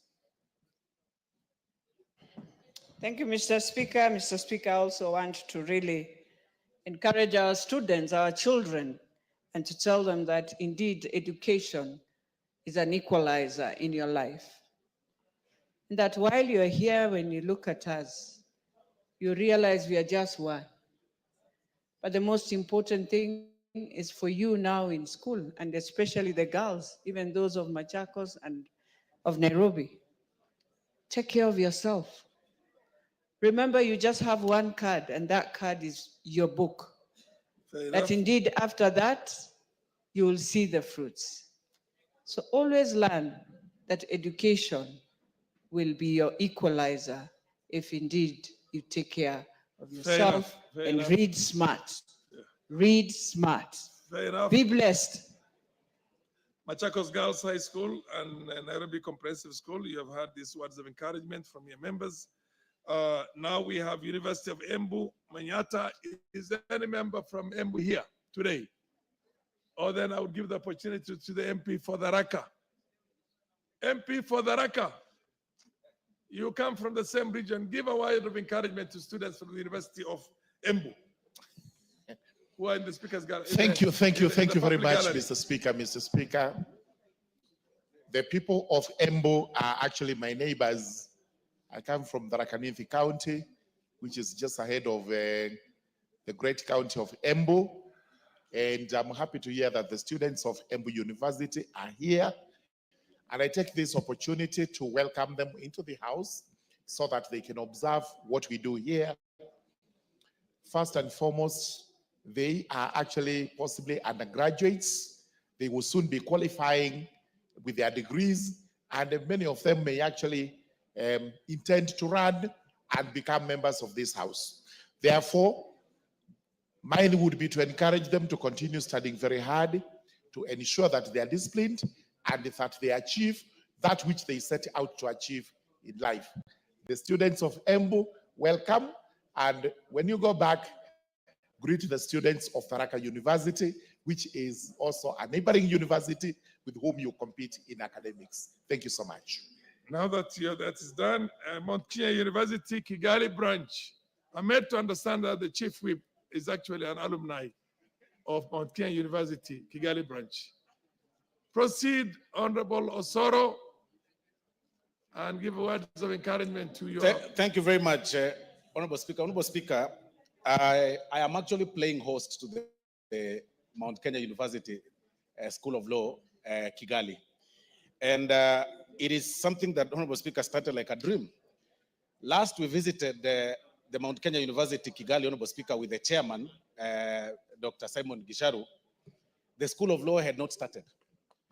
And he carried me along with him as one of the speakers and as one of the people who should actually encourage the students to also register and join the Mount Kenya University School of Law in Kigali, Honorable Speaker. And that is why when they talked to me, Honorable Speaker, that they should be visiting Kenya and see how we operate and visit Parliament, Honorable Speaker, I indeed engaged the leadership of the House, including the clerk, for such permission to be granted, and it was indeed granted. And they are here for an educational trip to study the universities around Kenya and to look at the procedures that, the parliamentary procedures, legislative procedures, Honorable Speaker, that we practice in Kenya. I want to encourage them to study hard and work very hard in practice. I know it's a bit different in terms of the practice systems in Kenya, but there's a lot that one can learn in the Kenyan system, especially on the common law legal system that we practice here, Honorable Speaker. And I want to encourage them to work very hard. I thank you, Speaker. Fair enough, honorable members. Yes, what is your point of order? Honorable Speaker, I thank you very much. From the outset, Honorable Speaker, allow me to state that we have our collective hearts go out to Malava constituency, where the interment process of our late colleague is ongoing. And we pray. Order, honorable members, order, Honorable Baya Owen and Honorable Osoro. When a member rises on such a point of order, is usually raising issues that have something to do with committees, chairs of committees. We don't have ministers in here. In place of ministers, there's the leadership from the government side. Please pay attention when these things are being raised. Don't have your small kamakunjas. I thank you, Honorable Speaker, for that direction to the leadership of the House. So as I said, our hearts go out to family, friends, and relatives of our departed colleague whose remains are being interred today. We pray that God will provide the fortitude for the family and everybody else to bear. And for Malava constituency, we are with you, we pray for you.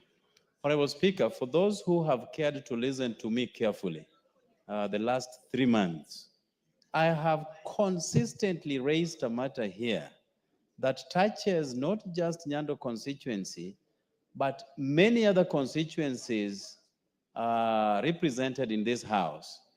Honorable Speaker, out of agitation of this House, the Speaker so directed the government to carry out a comprehensive appraisal of areas that qualify for hardship allowance and look into how the rest that deserve can be infused into the system, Honorable Speaker. The Honorable Makilap and the Honorable Raso, you both come from hardship areas. A matter on hardship areas is being raised. The Honorable Faith, Madam Faith. You can have your kamakunjis in the restaurants and other places, but not in the floor of the House. Thank and you. The Honorable Ochieng, Ochieng, proceed. Honorable Speaker, I thank you once again. So, Honorable Speaker, the matter was actually picked by the government. A multi-agency team was formed that went across the country collecting data on hardship areas that were hitherto put off this scheme, Honorable Speaker. Now, that report, which was funded by taxpayers' money, a team that was led by one Sylvester Bolo, attached to the Ministry of Public Service, was taken back to the ministry, and the report has been there the last 1 year. Honorable Speaker, when I started raising the need to have this report be brought before this House 3 months ago, it has been like a moving target. Initially, my friend Honorable Bayer was tasked by the substantive speaker to go and bring that report. The report was not forthcoming. I raised it once again, Honorable Speaker, and the majority leader was given the mandate to go and bring that report before this House. I can confirm that more than 50 constituencies deserve to be included into the hardship scheme, Honorable Speaker, more than 50. And that report delved very much onto those areas, Honorable Speaker, with a recommendation, so I heard, to be included into the hardship allowance scheme, Honorable Speaker. Now, whereas the substantive speaker has always asked for this report to be brought before this House, up to date, Honorable Speaker, we haven't seen it. Now, I would be remiss not to mention that the distance between where we are and the office of the Public Service Ministry here is barely 1 minute walk, Honorable Speaker. And why this has to take more than 3 months just for a simple report to be brought before this House, I am bewildered. Honorable Speaker, it is only this House that has the powers to dictate to the government that if such a report has mentioned certain areas to be included, that gazettement should ensue. Only this House can do that, Honorable Speaker. Why it is taking 3 months, the report was unveiled a year ago, and here we are still talking about the same thing, and as is characteristic of government offices where very good reports gather dust without any execution, Honorable Speaker. On this, we are not going to drop the ball as the House, Honorable Speaker. I therefore plead with you, Honorable Speaker, to ask the leadership that is here present, represented by very 3 capable individuals, to walk to the Harambee House right now, bring that report before this House, so that the House can direct when the gazettement, excuse me, when the gazettement of those needy areas ought to be done, Honorable Speaker. Otherwise, it is going to be another charade in this House, Honorable Speaker. And this is the only House that never legislates in vain and never puts questions in vain and never asks anything in vain, Honorable Speaker. I therefore plead with you that these 3 can march to Harambee House right now and bring the report now, and you will give direction as to when the gazettement should be done. Order MP for Bondo. You don't have to worry whether they're going to crawl or whether they're going to run or walk or fly. The issue is that you want this report to be brought to the floor of the House. The leadership, Bayer, how soon can you have that report? Honorable Speaker, I want to appreciate Gerald Okello's passion and leadership on this matter. Sincerely has raised this matter severally, and the Honorable Speaker had directed that it come to this chamber, I think 3 Wednesdays away. And I want to report to him. I've had a consultation with him. I had the opportunity to speak to the Minister for Public Service, the Honorable J.B. Muturi, a few minutes ago. And he told me, and I'll quote him verbatim, that the report was yes on his table, but because this matter was a multi-agency, multi-sectoral matter, it was taken to the head of public service. And this report is yet to be signed. It has not been signed yet. And it's not in his office. It's not in the office of J.B. Muturi, as you say. It is in the office of the head of public service. And they are still going through the report. And when they are done, the report will be signed. It will be brought to the House for debate. And after that, the gazettement will be done. So that's the report that I have as of now. I've also requested the clerk to write to the head of public service so that the report is expedited and brought to the House. So, Honorable, Fair enough. I think that's a fair undertaking. I think it's something that we are working on, and with your push, with your guidance, and with your leadership on this matter, I can assure you we will have this report here next week. It's a fair undertaking. The Honorable MP for Mandera North. Order. You made your point. You took a sufficient time.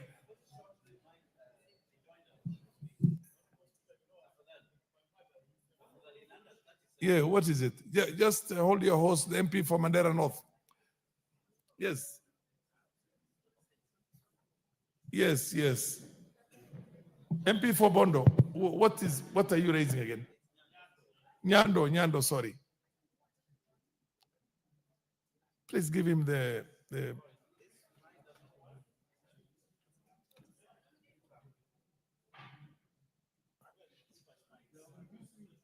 go to the ones at the back.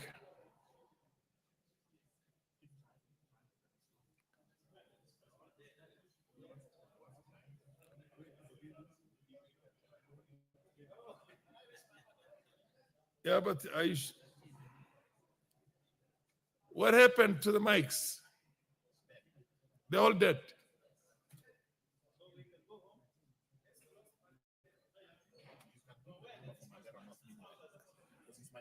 Yeah, the Honorable Member of Parliament from Mandera North. Is your mic working? Try, check it, see if you can. Oh, yes. Thank you, Honorable Speaker. Honorable Speaker, you know, this is a very blessed month, and I want to take this opportunity to wish you, as the chair, and all members of Parliament who profess the Islamic religion, a blessed month of Ramadan, and all Muslims across the country and the globe. Honorable Speaker, on the same context, the people of Mandera, especially Mandera town, who are in the month of Ramadan, have not had power since Ramadan actually began. As we speak right now, the people of Mandera town are going to Bulahawa to get their phones charged and buy cold water and cold drinks from Bulahawa, which is across in Somalia. It is very, very unfortunate that the people of Mandera East have been let down by Kenya Power, that there's no power as at the now. Honorable Osoro, the Honorable Baya. There's a very important matter being raised by a member of Parliament, and you're supposed to respond to that. Honorable Speaker, I am sure you know where Bulahawa is. It is sad that the people of Mandera town are going to get water, cold drinks, and charge their phones in another country because Kenya Power has failed to restore power in Mandera town. It is very, very unfortunate as we speak here. And this is the month of Ramadan, and people are fasting in this kind of heat, yet they can't get cold water in Mandera town because Kenya Power has failed to restore power for the last 2-3 weeks. And it's unfortunate that they are suffering. We want to plead and send a clear message to Kenya Power that they must move with speed, including even this evening, to ensure that there is no power in Mandera town. It's very sad. How do we get power in Somalia, where we say that probably is a failed state? It's not a failed state in terms of power. They're doing their things much better and organizing. How do we have power in Bulahawa? We don't have power in Mandera town. It's very sad. The Honorable, yes, you made your point. Honorable Memusi. Is it on the same? Yes. Are you on the same matter that was raised by the Honorable MP for? Yes. Yes, just go to where he is then. He's next to you. The mic next to you is working. Thank you, Honorable Speaker. I'm actually shocked by the fact that Kenyans will be forced to cross over to a neighboring country. Into Somalia. Yes. A failed state. But Honorable Speaker, I support the MP. Kenya Power should act with urgency. But the reason why I wanted to catch your eye for a minute is on the issue of hardship allowance. Honorable Speaker, this issue of hardship allowance should be explained not just to this House, but to Kenyans. The rationale behind identifying areas to be classified as hardship area. For example, Honorable Speaker, in Kajiado Central, I have a sub-county called Oloilelai sub-county. If there is a remote place in this country, that is one of them. Teachers are having to commute hundreds of kilometers from schools that are far in. Imagine a teacher having to use a boda every day in the morning, and they have no hardship allowance. Honorable Speaker, this is an issue that must be brought to this House. I have taken up this issue. I've gone to TSC. TSC have said that it is a Ministry of Interior that does the classification. When you go to Ministry of Interior, they pass the ball over to TSC. There's a ping pong. You do not know who's responsible for this. So, Honorable Speaker, this is an issue of great importance because it affects education in marginalized areas. Fair enough. Thank you. I hope the Honorable Osoro and Baya will respond to all this. But let's listen to Honorable Omul Khair, who comes from Mandera. She's a woman rep for Mandera. Please give her the mic. Thank you, Honorable Speaker. Honorable Speaker, I want to speak about the power outage in Mandera. As we speak, Mr. Speaker, knowing that we're in the month of Ramadan, the situation is dire. We have Mandera East, Mandera Town, having no electricity for the last 48 hours non-stop. And knowing that it's the month of Ramadan, our people are suffering. They're getting ice blocks from across Bulahawa in Somalia. It's unfortunate and shameful. We had 2 gensets delivered by Kenya Power the last 1 month, and it hasn't been working. The supply and the demand, of course, the demand is higher, the supply is, of course, low. And we want Kenya Power to act with speed, because what they're trying to do is play around with the lives of people.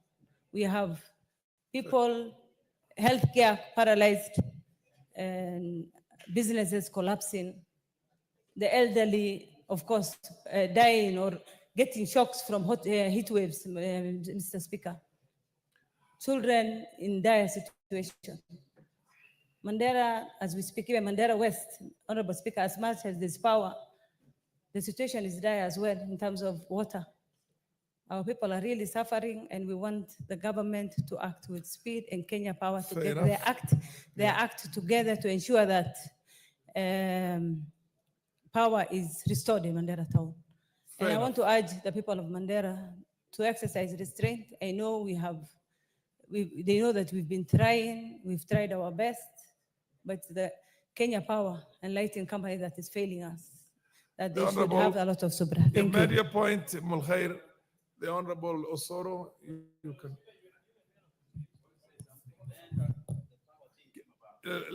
Well, would you want to respond to all of them, or you just want to respond to the power issue now?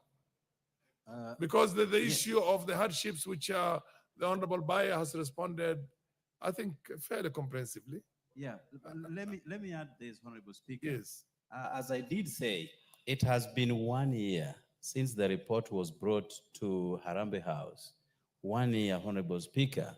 What my brother, Honorable Baya, the majority whip is saying is that they are still reading the report a year later, still reading. And the report has moved from the minister to the office of the Head of Public Service. Hopes, yeah, to Hopes. Honorable Speaker, if you're going to wait for people to read reports for 1 year, I think now that you've been confronted by twin issues, one of power, and you're going to give direction on the two. Honorable Speaker, it is important that we recognize that the report was brought 1 year ago. It is with the government offices, and it is Parliament that needs this report so that it can be acted upon. So as you give us direction, Honorable Speaker, I request that the report needs to be brought before this House soonest possible, and Fair enough. most probably You made- today. You made your point. The Honorable Osoro, I think, comprehensively respond to both. The two areas that have been mentioned, the power outages in Mandera, and frankly, the whole country in this month of Ramadan, because even in my constituency in the DAP, I wish I was not on the chair. I would have really contributed. We have power rationing.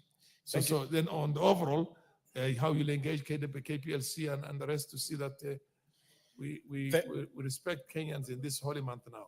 Thank you very much, Honorable Speaker. Honorable Speaker, I first want to thank And the issue of also the hardships, yes. the water, yes. I want to thank the Honorable Bashir for raising this very important matter, Honorable Speaker. And it's indeed unfortunate that in this time and era, that people still rely on power from a neighboring country. Yet they pay taxes in Kenya and they live within this country, they live within the jurisdiction of this country, and they are Kenyans in all rights. So Honorable Bashir and the members that have spoken, very important. I mean, it really shows that we are representing our people very well. But Honorable Speaker, to answer to that, there has been an ongoing process under the Minister of Energy, Honorable Speaker, to light up the entire country. And if you agree with me, Honorable Speaker, just about 2 or 3 weeks ago, the head of state, alongside the Minister for Energy, Honorable Speaker, signed some agreements with some suppliers, Honorable Speaker, and there is a process to light up the entire region of the Northeastern, Honorable Speaker, as far as I'm concerned. But I do not want, Honorable Speaker, to hold brief for the ministry. I want to commit that in the next week, we will have the Committee of Energy respond comprehensively upon, of course, getting the minister himself before them and answer to the progress they are doing as far as energy is concerned, Honorable Speaker. But on the second point on water, the hardship and water, Honorable Speaker, it is unfortunate that 10 years post-devolution, we are still talking about water challenges, because it would interest members to know that water is largely devolved. And much of the processes as far as water management is concerned, Honorable Speaker, is actually devolved. As we speak, Honorable Speaker, even as the honorable members that have spoken about the water, a strange disease, a very mysterious disease, has befallen my people, Honorable Speaker, in the village. I mean, from the water, they have taken, today the ministry has given a report that they've been drinking contaminated water, Honorable Speaker. But who answers such? That question, Honorable Speaker, should be answered by the county governments.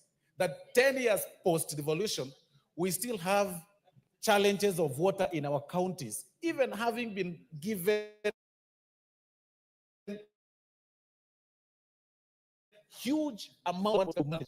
To ask ourselves this question: what exactly are county governments doing as far as this water challenge is concerned? There is water resource, Honorable Speaker, is becoming very scarce by the day. The climate change issues, you know, we are currently, of course, the sun, like you've said, in the part of the country is at, I mean, the heat is at 40 degrees, Honorable Speaker, as we speak right now. Nairobi currently is at about 35%, Honorable Speaker, 35 degrees Celsius. For the very first time in my region, Honorable Speaker, we are at 37. A place that rains every day, Honorable Speaker. You know, the other day, Honorable Speaker, the Honorable Kibagendo was saying that walking around the Gusii streets, each person is walking around with their whole bag of, dust. Because when you get to the house, people look like, I don't know how, because it is very, very hot all over, Honorable Speaker. So even as we talk about those challenges, we perhaps need to pose this question to county governments, that while the national government should be working on the energy sector, like I've committed, the Energy Committee will handle this, and that I've said that there is a process already of procuring the supplies of energy, Honorable Speaker. Like you've seen, you saw the president sign some agreements with some suppliers, Honorable Speaker, and there is a lot of efforts to mitigate the challenges on that part.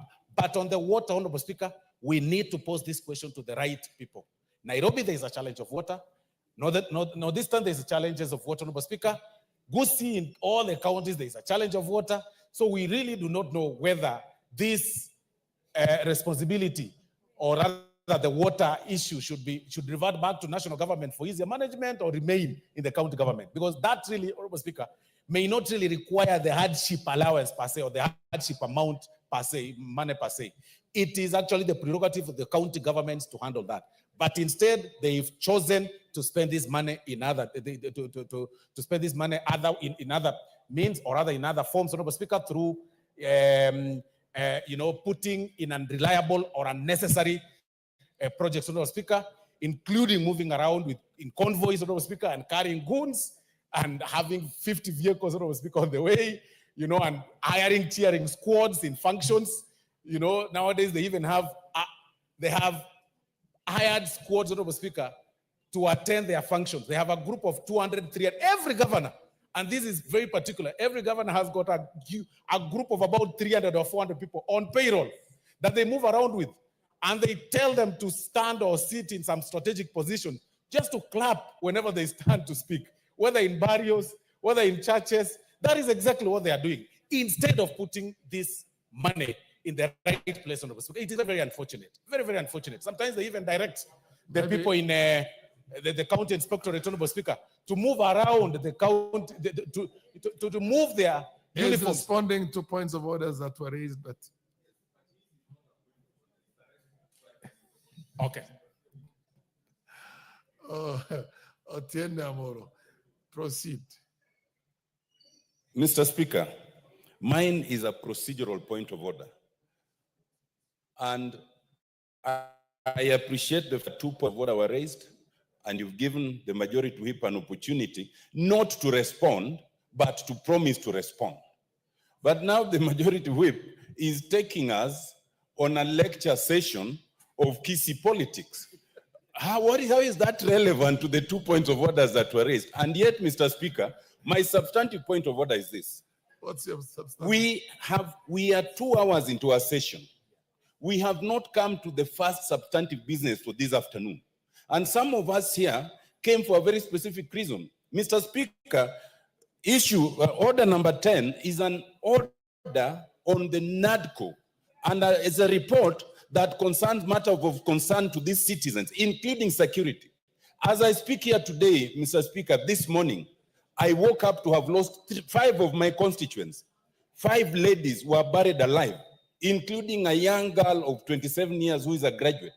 I was hoping we would get to this order so that we speak to the very substantive issues of concern to the nation, and we can leave the issues of Kisi and Nyamira politics to another later session. Thank you, Mr. Speaker. Honorable Osoro. Honorable Osoro, I agree with you entirely that you are not empowered at all. Well, I shouldn't say at all, but at least under our current system and our constitution when it comes to issues, when it comes to issues of water. But all I want you to do is proceed and give a definitive undertaking on the issue of, I think you have settled out the issue of the hardships, the report itself, and the issue of the electricity outages in Mandera and many other places. We share your frustrations with you. Even the chair shares that with you. But it's for you to go and change the law so that if the county governments cannot perform in certain areas, the national government has the powers to step in and perform on that, and then of course deduct that from their allocations. So there are ways we can do things.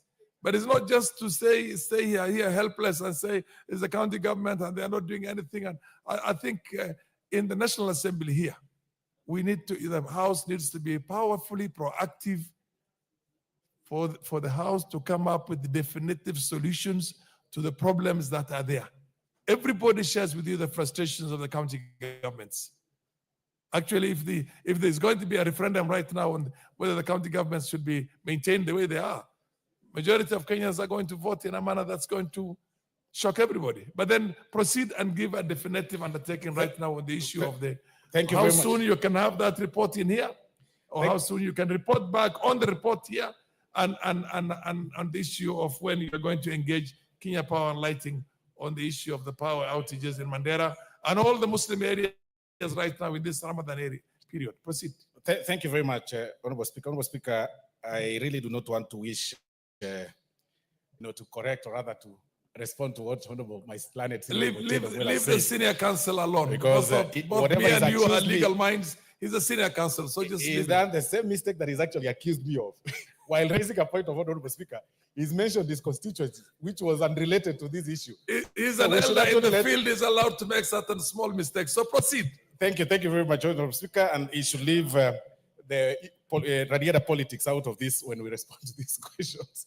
But having said that, Honorable Speaker, as I was saying, I only gave out examples of, governance structures that are not responsive to the needs of the people. And I've just said that the issue of the water resource is affecting all the counties, including Nairobi, including the counties of Northeastern, and including the counties of Gusii, Honorable Speaker. It really doesn't, it's not related to politics.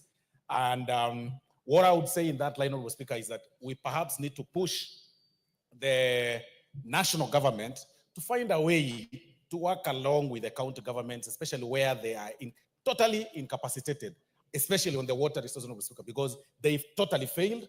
And these honorable members can agree with me, they've really failed entirely to provide the water resource. But on the question of energy, Honorable Speaker, like I've said, my report is that once we have the committee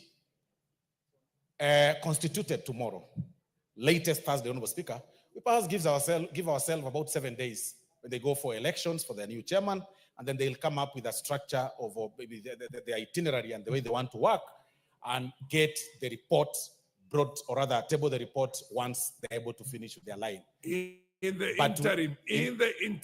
interim, given the fact that people are fasting in Mandera, give an undertaking right now on how you're going to engage Kenya Power and Lighting. In the interim, Honorable Speaker, immediately we finish here, I'll engage the Minister for the CS for Energy and the PS, Honorable Speaker, and then I'll be able to give the answer on Thursday. Excellent. Thank you. Now, next order, honorable members, next order. Honorable TJ Kajuang, the chair has ruled the next order. With all due respect to you, you proceed. Order number 8, the Anti-Money Laundering and Combating of Terrorism Financing Laws Amendment Bill, National Assembly Bill number 5 of 2025, first reading. A bill for an act of parliament to amend the laws relating to anti-money laundering and combating of terrorism financing and proliferation financing and for connected purposes. Order number 9, the National Police Service Commission Amendment Bill, National Assembly Bill number 23 of 2024, second reading, resumption of debate. Yes, there was an honorable member who had a balance of 8 minutes. I think, what was Kipchumba? Kimayo. Honorable Kimayo is not around? Okay. Honorable members, yes, the MP, Madam Mayaka.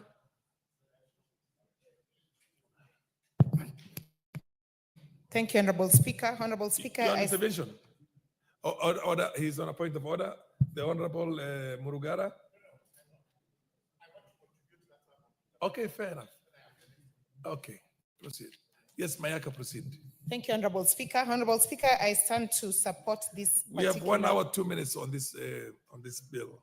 I stand to support this particular amendment and thank the Honorable Peter Masara for bringing it forth, because Honorable Speaker, for our police officers is very, very vital, because they have one of the hardest tasks of dealing with the citizens, with wananchi, and we need our police officers to be in the right frame of mind.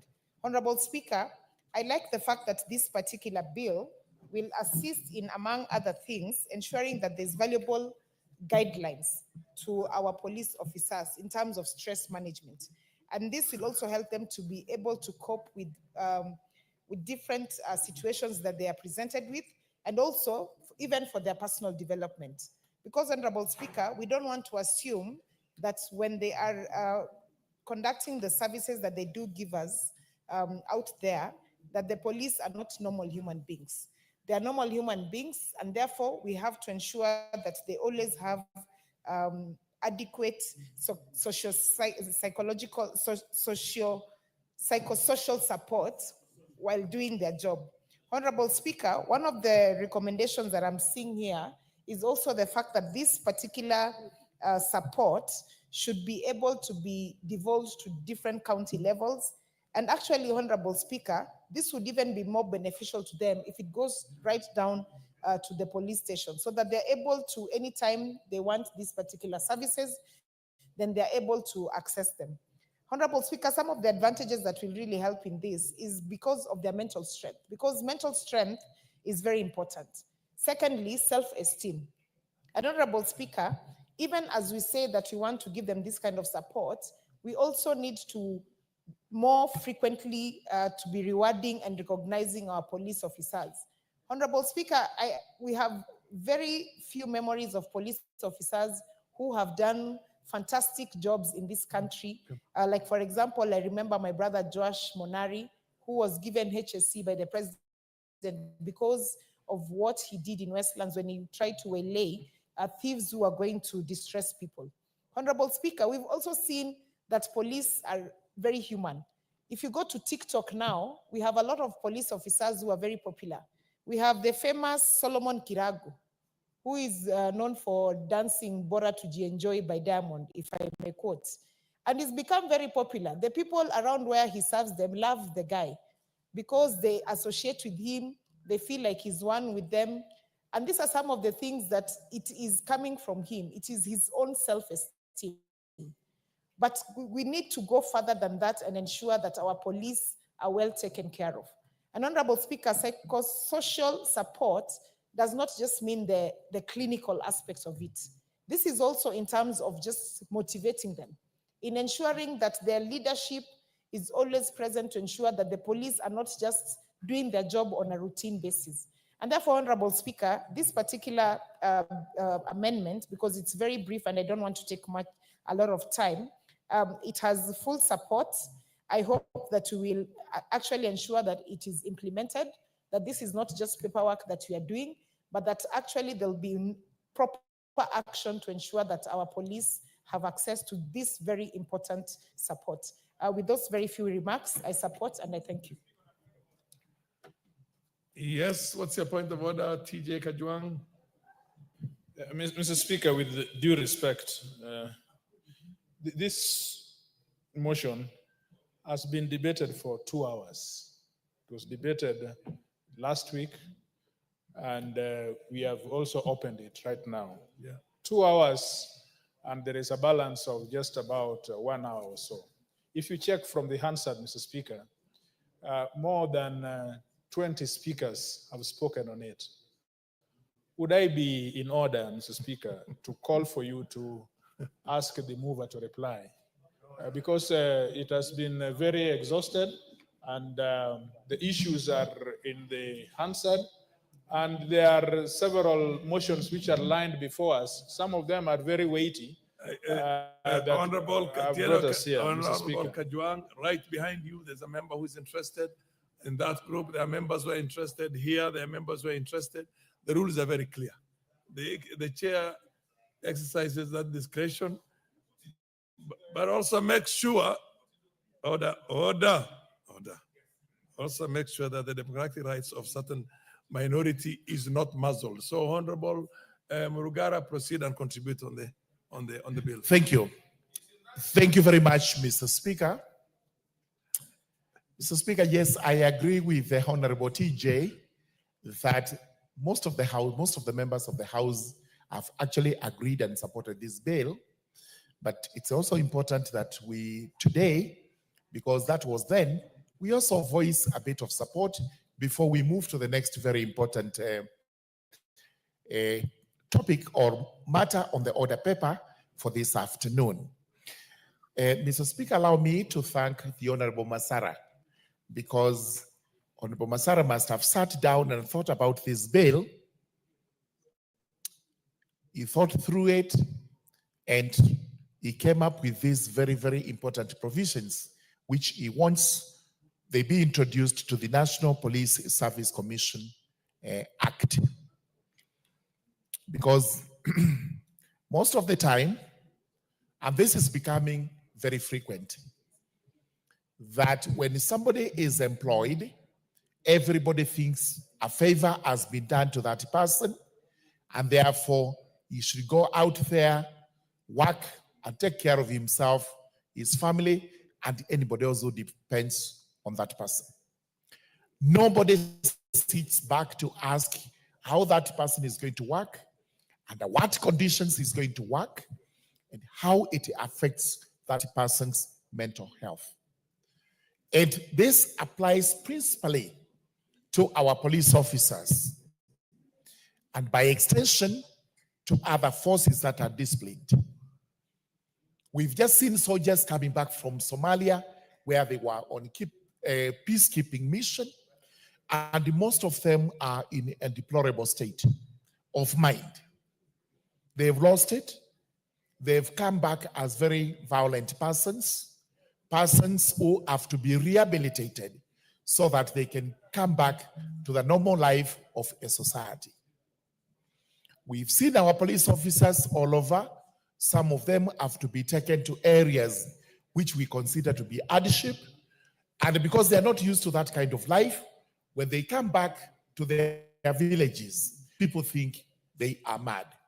And therefore, we now start speaking ill about those who work in the disciplined forces, those who work in the National Police Service, or anywhere else. Therefore, this act by Honorable Masara is timely, that we now need to have programs in place. And we start by legislating for the Kenya Police. And I keep on saying, I have a special interest in the Kenya Police, the National Police Service. I got brothers and sisters who work there, cousins and other relatives. And I always sympathize with everything to do with the National Police Service. Number one, they still do not have what we would call a commensurate pay. They lack that. They are still paid paltry sums of money, which they are supposed to live on and educate their children. And this is becoming a burden to them. They also live in deplorable state where they do not have good houses. Some of them are in tents, others are in makeshift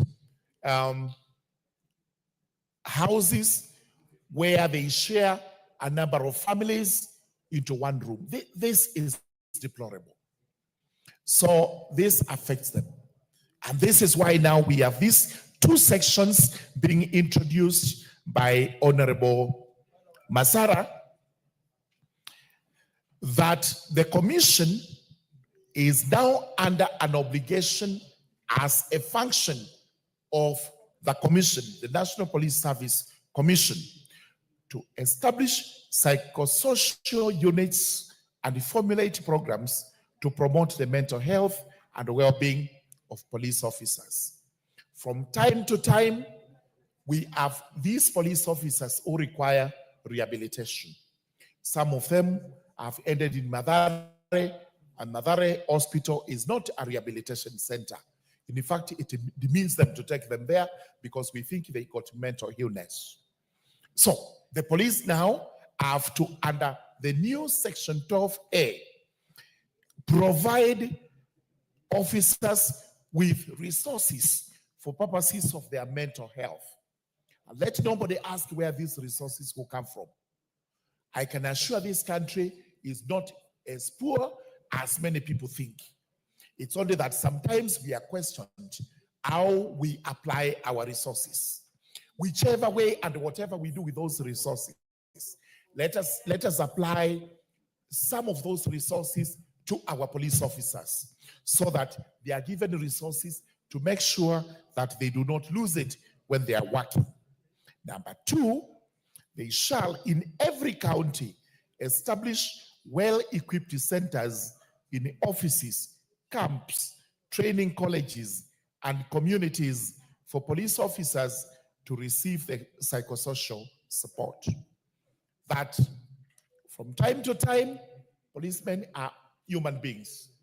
Let them have a place they can go to, even if it is for counseling, even if it is for whatever other help they require from the society, so that they are integrated back. I mean, it's common sense. You got a gun, you're on your duty, and you confronted by a thug whom you shoot dead. As he sat in that high court building, as we used to call it those days, he would find himself in tantrums, hallucinating. And he would salute, he would issue commands, and whenever he sat down, he was asked, what was the problem? He would say, I have just seen myself in those airplanes of 1942 to 45, flying over some city and bombing that city. He needed such service. It was not available, and so therefore, Chief Justice Cecil Miller was not helped.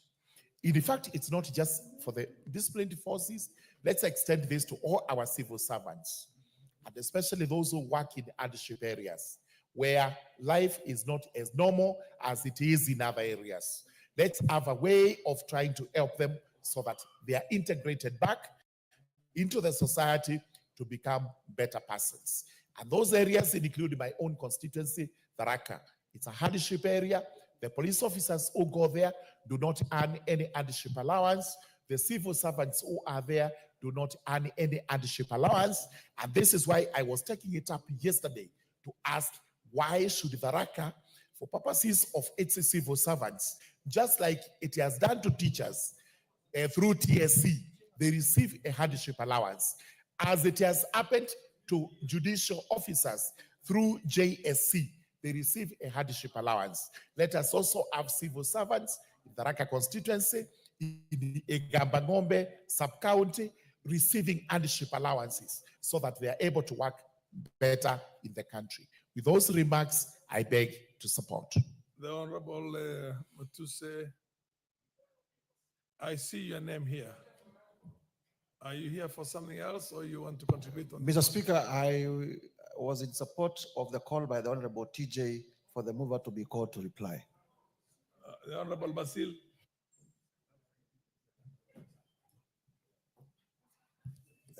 Thank you, Mr. Speaker. I don't know why members are not very much interested to support the police, considering what police officers are going through and what they do. I know an article report has a lot of interest, particularly with an understanding of broad-based government. But let's talk, at least let's focus on the police, because they have a very significant role, Mr. Speaker. The reason why I actually applaud my brother, Honorable Masara, for bringing this particular bill, the bill of 2023-2024, that is bill number 23 of 2024, is because if you look at our police officers, majority of them, they are extremely stressed. And the source of the stress is emanating from a number of reasons. One of them, very poor working conditions, Mr. Speaker. Like what my brother, Honorable, our council just mentioned about police sharing house. You find you have a family, you are sharing with other police officers at a very deplorable working environment, Mr. Speaker. That definitely will result to stress. Mr. Speaker, if you look at a small country like Namibia, whose economy is actually much weaker or smaller compared to Kenya, they remunerate the police very well. I happened to have been there when I used to work with United Nations, and I can attest to you, Mr. Speaker, Namibia police are not corruptible. The reason why they are not corruptible is because they are well remunerated. If you look at our country, we talk of police being corrupt. The simple reason they are corrupt is because we have ignored them. We talk of police reforms. No one seems to pay attention to this, Mr. Speaker. Now, if you come to the insurance for our police officers, it's even more worrying, Mr. Speaker.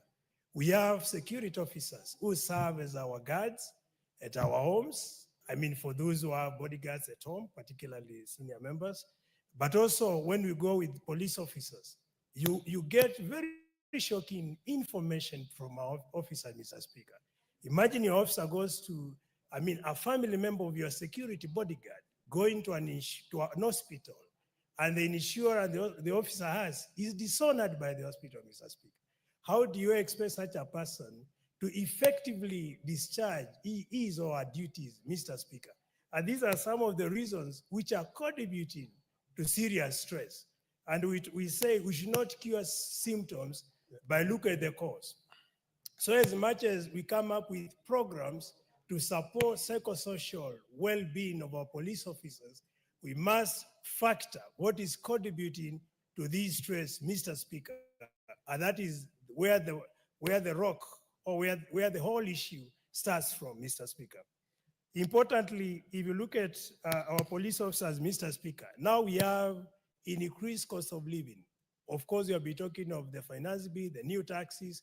Everyone is feeling the pinch, and their salaries are at the same level, Mr. Speaker. So how do you imagine the police officers to survive under poor working conditions, poor pay, and all these definitely will result to stress. We have been seeing some of the results of stress, Mr. Speaker, where officers have actually committed suicide, taking away their lives, others even shooting their bosses, committing crime when they are supposed to restore order and peace, Mr. Speaker, because of the stress which has built over time, Mr. Speaker. So in a nutshell, Mr. Speaker, what I would recommend as a prioritization or as a way to deal with the issues of psychosocial support or to deal with the stress contributing or which require psychosocial support is one to focus on improving salaries and benefits for our security officers, the police and other security officers in that order, Mr. Speaker. We also need to look at better housing and the living conditions for our police force. Otherwise, we'll keep on talking of psychosocial support, but the main cause of stress, no one is paying attention to that, Mr. Speaker. We also need to look at structuring working hours, Mr. Speaker. Our officers, you find some of them are actually working beyond the stipulated 8 working hours, and even leave days, Mr. Speaker. All that has to be factored so that we can mitigate the causes of stress in order to be able to properly support our officers to be able to discharge the job they're supposed to do, Mr. Speaker. Now, recently, we heard the cries of Gen Zs who are complaining of excessive use of force by our police officers and issues of brutality, abductions, and all this. Mr. Speaker, you may not know, but perhaps one of the reasons why police officers are even using fire excessively is perhaps because of the stress. Because if someone is stressed, they may want to discharge or to offload the stress by improper use of firearm or even contributing to this police brutality and other vices that are linked to stress management, Mr. Speaker.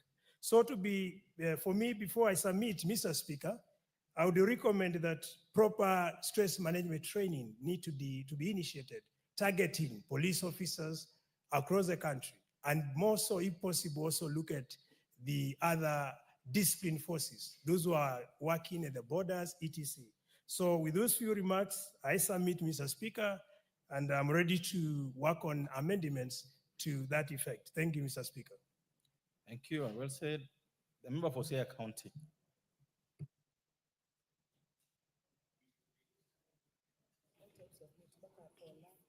That's Honorable Mbaka.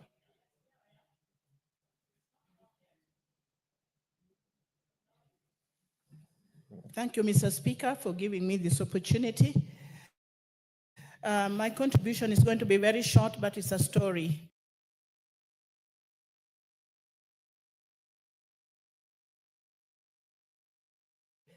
Recently, I was giving bursaries to students, and while giving them, I also was giving them some inspirational talk.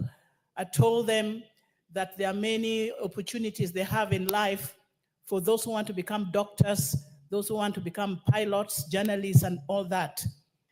One student told us that he wanted to be a policeman. The entire crowd of students laughed. The member coming in, go back to the bar and bow. Then you walk in. Okay. Yes, my story continues. The lot of students who are there laughed at him when he said he wanted to be a policeman. And when I asked, why are you laughing? They say, oh, what a miserable job. Who can be a policeman really in this day and age?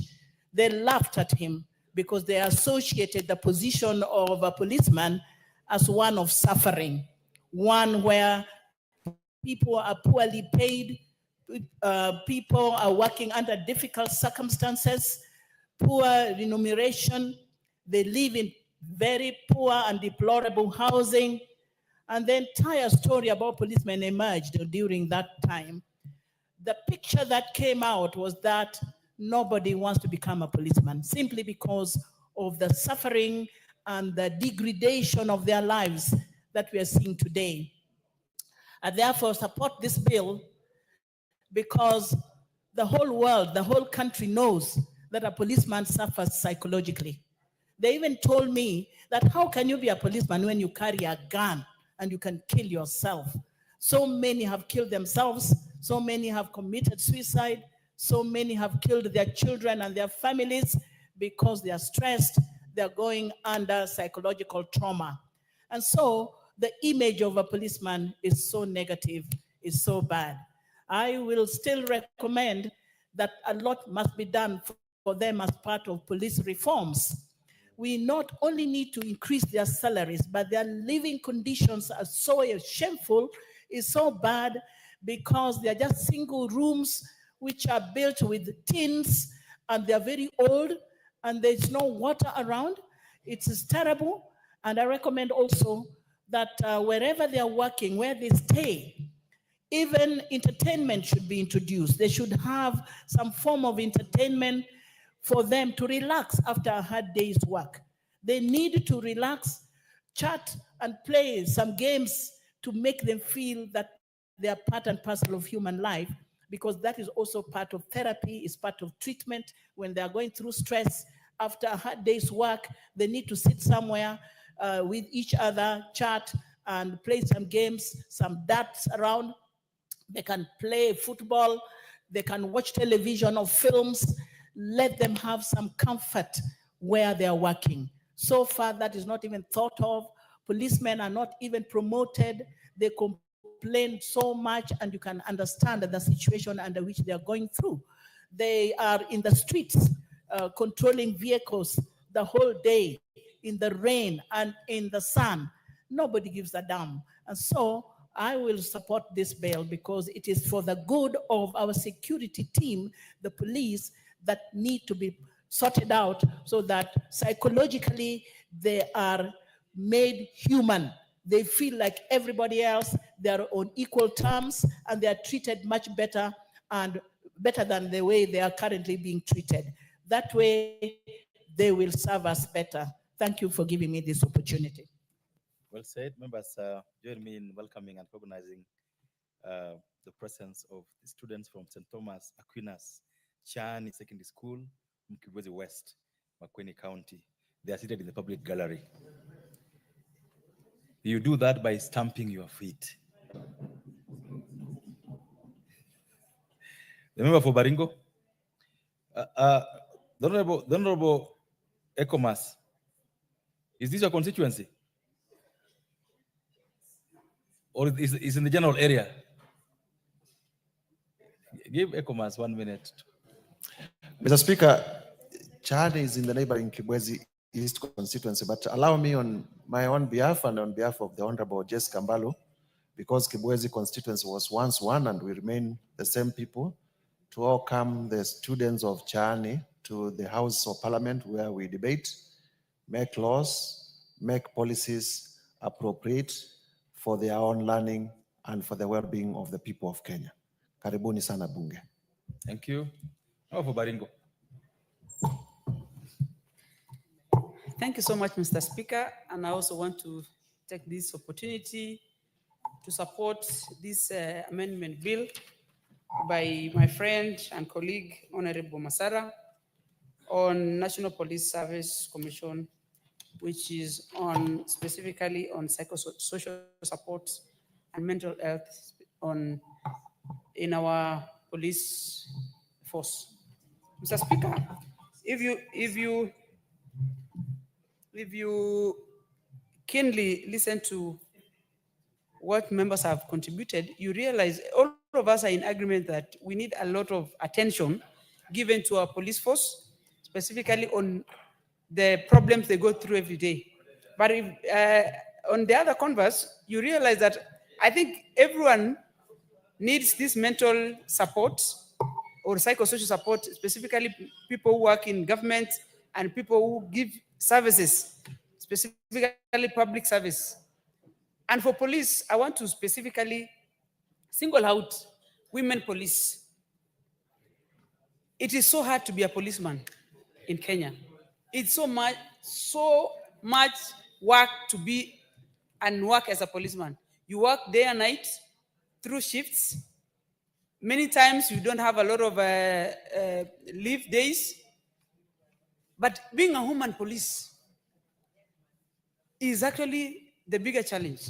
And it is where you are put together in this accommodated, housing, and you share rooms, share small houses together with your family.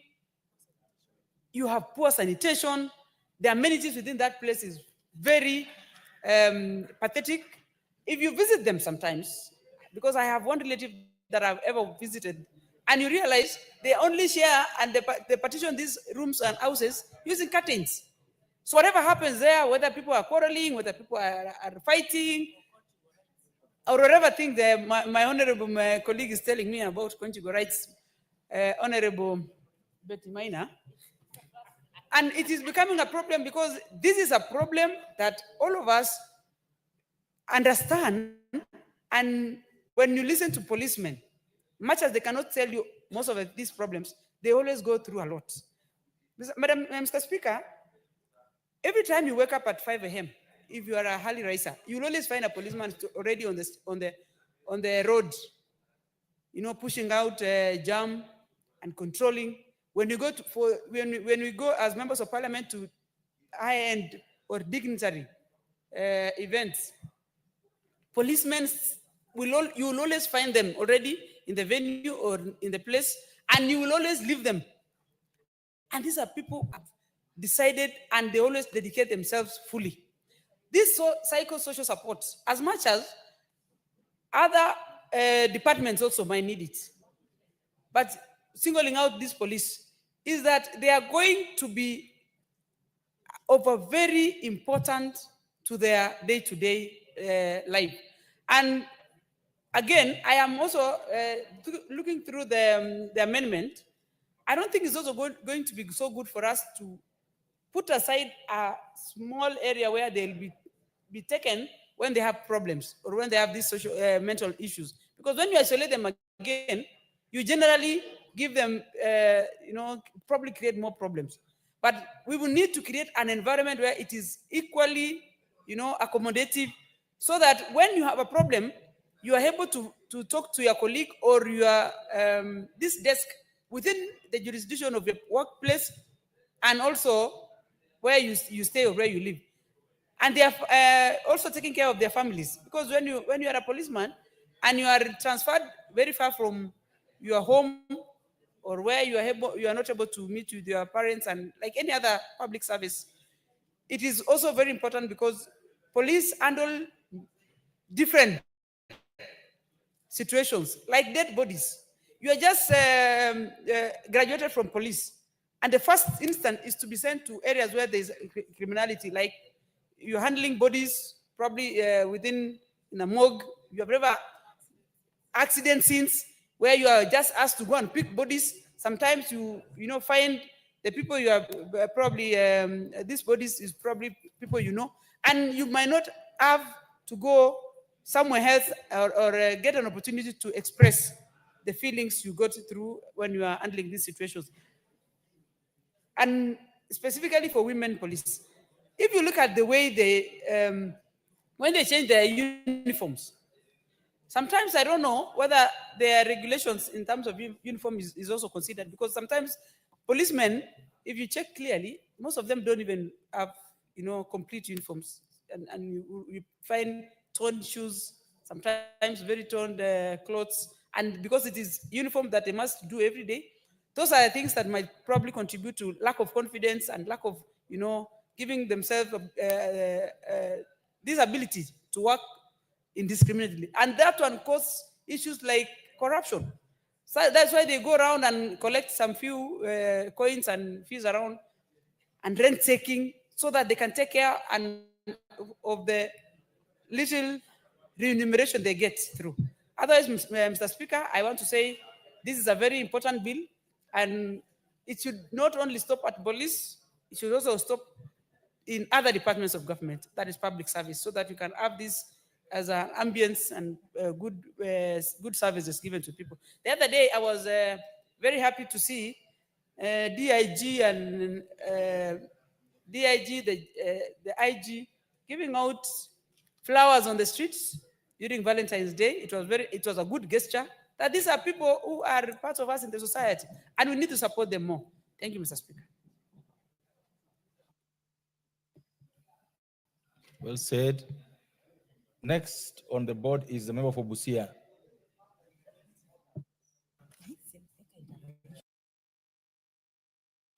Thank you, Mr. Speaker. I support fully this National Police Service Amendment Bill. I applaud the Honorable Member who has drafted it, Honorable Peter Masara. He has played with a full deck this time. Our policemen are the people we look up to for security and depend on them to solve things that many of us, be it the president to the village elder, things that if we were to face them ourselves, we would not even know how to begin. But what is gutting me is that the policemen suffer in silence. I think they have been trained to persevere, endure a lot of pain in silence. And yet we forget that they are human beings. It is a time in our country that we either sink or swim when we are amending any laws so that we make something that can be viable, something that can work. You think if your son or daughter was in the same docket, how would you want them to be good in service? I would love to see that our policemen do not even lack those who work in hardship areas. They look or appear more vascular, thin, not because they are really fit. They are fit, yes, but it's because of problems. They lack resources. They lack everything. If you called a police, if there is an emergency, their vehicles even don't have fuel to begin with. So there is this perception that they are unavailable, they are unwilling, maybe they are waiting to be bribed so they can come. But the truth is, the vehicle might be there, but it doesn't have fuel. So they have to ask for fuel to come. And that must change, because I don't think anybody with passion, wherever they want to be or really yearned and fought to belong there, can want to just relax and see things go bad. These policemen, they lack this personal development. Looking fit or having been recruited because you are fit does not really mean that they are well trained to understand security issues and policy making, everything. We have various departments that the police, whether they like it or not, they find themselves on that desk. Gender desk, many other, counseling, guidance, and yet themselves, they need counseling. So the policemen need now and then to be trained, to be equipped every time, and those who perform well to be acknowledged, like celebrating them. We hardly celebrate our policemen. We are full of complaints here and there. A salary, if you looked at the pay slip, they depend on loans, and if you looked at how they have been deducted, there is nothing on that pay slip. So how do you, when you are so stressed, how do you even handle any matter, and yet you are also stressed yourself? So we need to up our game on how we handle matters to do with security. A nation, any nation that is stable, the security department must be well beefed up. equipment-wise, and people who are knowledgeable, people who look also happy to do the job. Their salaries, allowances, hardship allowances, commuting allowances, they don't have. Many times when we are driving, maybe going far places, like I went to Marsabit one time and Kajiado, the policemen, after their duty, they are on the road asking for a lift, for a ride to be taken to where they stay. Meaning they do not have means after work. They survive most of the time. So we need to see the policemen actually being looked after, and when they go home, maybe after retirement, they must be taken care of as well until they die, celebrated well, like people who died on the line of duty, people who served and risked, endangered their lives because of taking care of their nation. Thank you, Mr. Speaker. So we have the member for Kitui West. She's in the house. Then you have the member for Kisii. Member for Kitui West. Member for Kisii, go ahead. Thank you. Thank you, Mr. Speaker. I support I support Honorable Masara for bringing this very important matter, because security is like food. When there is peace, the country is happy. After high school, Mr. Speaker, I visited my aunt, I will not say the place, whose husband was a police officer.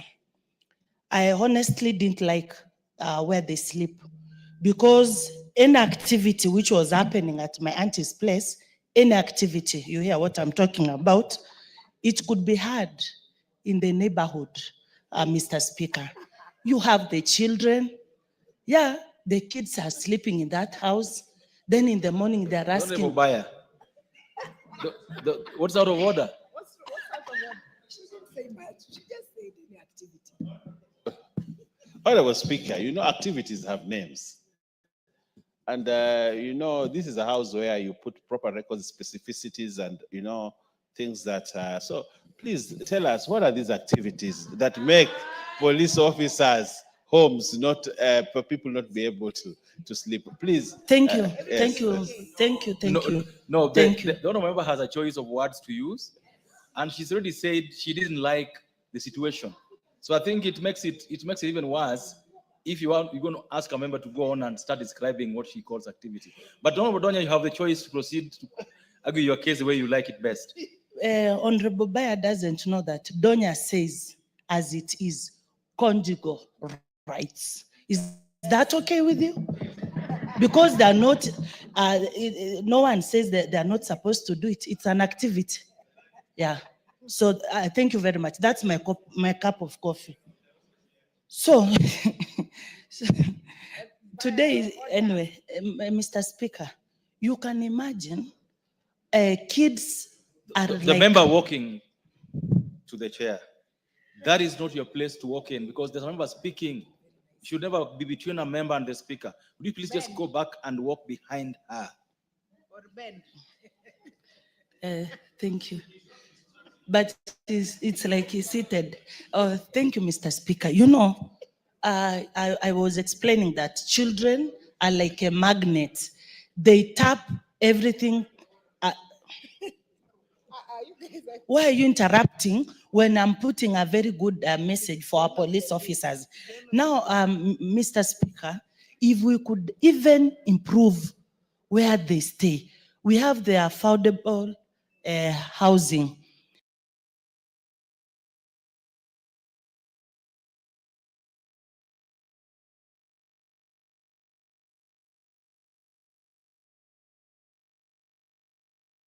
If we pass this over to the police officers, because, Mr. Speaker, you can imagine you are staying with a police officer who is with them and their atmosphere is not pleasing. That in itself, because we are talking of psychology and mental, that in itself, Mr. Speaker, is total torture, or someone who has been divorced. Another part, when they die, you will find that they've been sent about 50 police officers to come and send off their colleague, but they even don't have a good contribution to make to the family. That dictates how horrible, how they wallow in abject poverty, Mr. Speaker. I even wanted to be a police officer, by the way, when I was in class 7, before I realized my dream of becoming a journalist. Until that time I visited my aunt, I said, no, I don't think if I can cope up. So we are really sorry for their state, but we thank Honorable Masara for this motion, and I hope, Bill, this time round something will be done. Let us not speak, we debate, but we have some news like in 2 months' time or the next budget. Parliament has allocated this and this amount of money for this activity. People will applaud what we are doing. We only don't talk, but we also actualize our moves. Thank you, Mr. Speaker. No, there's nothing. Don't know what Tiende you are saying. You know the rules. She's just completed her contribution. There's nothing out of order. Okay, go ahead. Mr. Speaker, you know, you are allowed to intervene even on behalf of your neighbors, like my neighbor, the Honorable Dipo Kwame. Mr. Speaker, you made a correct ruling that a member should not come in between the speaker and the member contributing. But Mr. Speaker, Honorable Dipo Kwame does not gain sufficient elevation to block you from the speaker, person speaking. Can he be exempt from that particular standing order? Thank you. The Honorable Dipo has his mouth. The Honorable has his mouth and his legs. I'm sure he can speak for himself and work for himself. The Honorable Adipo. Mr. Speaker, sir, do you confirm that you are seeking exemption? This is what I wanted to comment on, that the honorable member here is totally out of order himself, because there is no standing order upon which he can make such statement.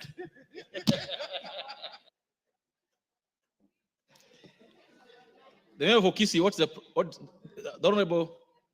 Thank you, Honorable Speaker. Honorable Speaker, I don't think the Honorable, my senior Otende, is in order. You cannot define a man's elevation and height. He does not have knowledge of that. So he's completely out of order for trying to define the elevation and the height of a man. You can't do that, not as a man. Of course, the Honorable Mayaka should know better than Otiende. Because Mayaka should know better than Otiende in this kind of matter. Honorable Otiende, you have no experience on this kind of matters. You are free to consult them on Mayaka so that you get to know about elevations and this. The member for Nandi.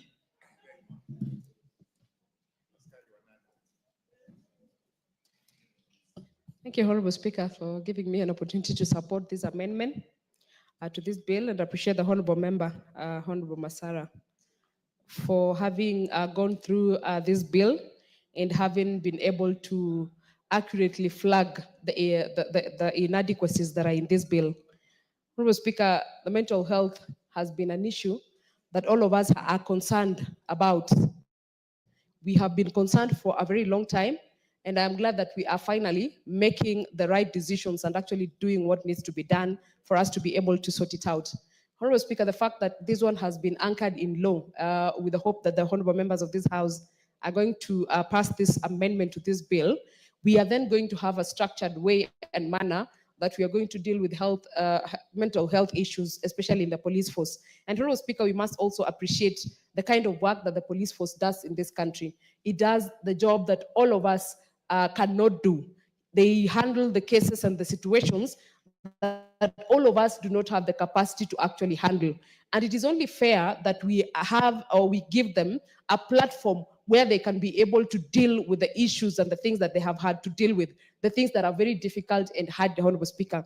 Members have spoken to the kind of situations that the police are called to sort, issues to do with dead bodies, issues to do with rotten bodies, issues to do with domestic violence, issues to do with robbery, very obscene situations, Honorable Speaker, and these people are able to handle them. And I'm happy today, Honorable Speaker, that we are going to put this in law, and we want to ask the people who are tasked with the responsibility of doing the implementation. Because, Honorable Speaker, it is one thing to have a very progressive provision in terms of how to sort out a situation. It is another thing also to have the implementing authorities do exactly that, then we can be able to reap or be able to get the results that we desire.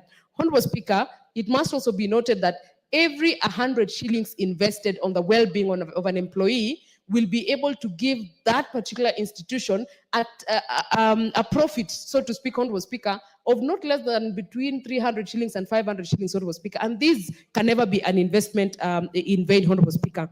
Again, Honorable Speaker, we must be able to relate the mental health of an institution and its employees, or the employees of an institution, and the output, Honorable Speaker. When you go to an institution, Honorable Speaker, or a business that pays attention to the mental wellness of their employees, they have a very low desertion rates, Honorable Speaker. The productivity in that particular institution or business, Honorable Speaker, is very high because they are paying attention to the mental wellness of their people. Honorable Speaker, I stand here today a very sad person because last night it came to my attention that more than 4 employees of an institution, a very good institution in this country, are actually in a rehabilitation center. Why? Because the working conditions in that entity are wanting. And Honorable Speaker, allow me to shame the management of that institution, which is actually KCC, that how do you sit as a management? How do you sit as a leadership and watch your employees, all of them, Honorable Speaker, and they end up in a rehabilitation center because of mental issues, because of the difficulties of their working environment. So, Honorable Speaker, this is despicable, and we must all rise up to the occasion that if we have a leadership position, we must endeavor to make sure that the working environment, Honorable Speaker, is safe and it can ensure that we have productivity. And Honorable Speaker, this matter must be taken seriously, because if we don't pay attention to this, we will be needed to build more rehabilitation centers. And I agree on, and I support, Honorable Speaker, the notion that we better prevent it than be able to cure it, because first, we do not have the capacity or adequate capacity to be able to cure mental illness, Honorable Speaker. So it is better for us to do prevention. And I think this bill coming to this House today is a very good indicator that we are now walking the talk of we have to deal with mental issues, Honorable Speaker. So I support this particular amendment on mental health, and I support also the amendment that has been made to the Commission and its functions, Honorable Speaker, so that they have more functions, so that they can be able to sort out more problems that are facing our police forces. Others, Honorable Speaker, we appreciate the kind of work that the discipline forces in this country do. We really appreciate them for it. Probably we've not been able to show the appreciation, Honorable Speaker, with the material things, but they should know that we actually appreciate it. And going into the future, Honorable Speaker, we must be able to ensure that they feel appreciated even with material things as they handle this very tough job that they have as policemen, Honorable Speaker. I support this amendment, and I urge the Honorable House to be able to support it as well. Thank you. Correct. Member for Narok North. Member for Narok North, you want to speak on this matter? The Honorable Pareo, you request to speak on this matter. Thank you, Mr. Speaker, for giving me this opportunity to support this amendment by Honorable Peter Musara. Police are a very important unit in this country, and the work they do, I think it's the work that we all need to appreciate. And we need to look into their salaries, because there is no way we can support them if we don't give them money that is enough to take care of their families. When you look at the police that are taking care of the banks, when we need, when exams are there, they are the first people to be there. But this situation they live in, Mr. Speaker, have changed them and reduce them to beggars. These days, when you see a policeman, you start preparing your handbag because he always talk of nja, nja, nja everywhere. Because they are forced to say so because of the conditions they live in. Look at the houses they live. Just take a day to go to the line, they call it a line, where they live. These people have no bathrooms, they have no toilets. So you look at them and sympathize with them. So as Kenyans, we really need to take care of our police and those that are taking care of us in terms of security, because they are all of them suffering. And what they are doing is not anything that we can do. Some of them are the whole day taking care of the banks, nights, making sure that we are all secured. So, Mr. Speaker, sir, I support these amendments and would really appreciate if we can all of us come together and make sure that we take care of our police. We appreciate the work they do, and this is a very important bill that will take care of the conditions of our police. Thank you, Mr. Speaker, for giving me that opportunity. Thank you. Thank you, honorable members. The time allotted for debate on this bill has lapsed, and it's now my chance to call the move of the bill, the Honorable Masara, to reply. Thank you, Mr. Speaker. Mr. Speaker, before I reply, I want to donate some few minutes to Honorable Bensiba to at least say something before I reply. Thank you, Mr. Speaker. Thank you, Honorable Benziba. Asante sana Mheshimiwa Spika. Pia mimi nisimame kwa miongoni mwa wanaunga mkono maslaha ya ofisa wa usalama wa ndani. Wanafanya jukumu kubwa sana. Huu usalama wote ulioko katika taifa hili ni jukumu lao. Ingawa wako ambao wanafanya matatizo na makosa, lakini sio wote. Maslaha yao yaangaliwe zaidi, kwa sababu mimi Mheshimiwa Spika nimefanya kazi ya polisi miaka 9. Ile shida nimeipata ni kubwa mno. Nimehangaishwa Kenya nzima. Unatolewa station hii miezi 6, unapelekwa hii miezi 6. Na kitu tunatembea nayo, ilikuwa tunatembea tu na box ambalo tunabebea chakula na safari bed. Unaingia katika situations nyingine, hema zinakuwa ni matope tupu, na hapo mahali ndo tunapika. Nimefanya katika kikosi cha GSU, ninajua zile shida wanapitia hawa watu. Kwa hivyo ni vyema tuangalie maslaha yao.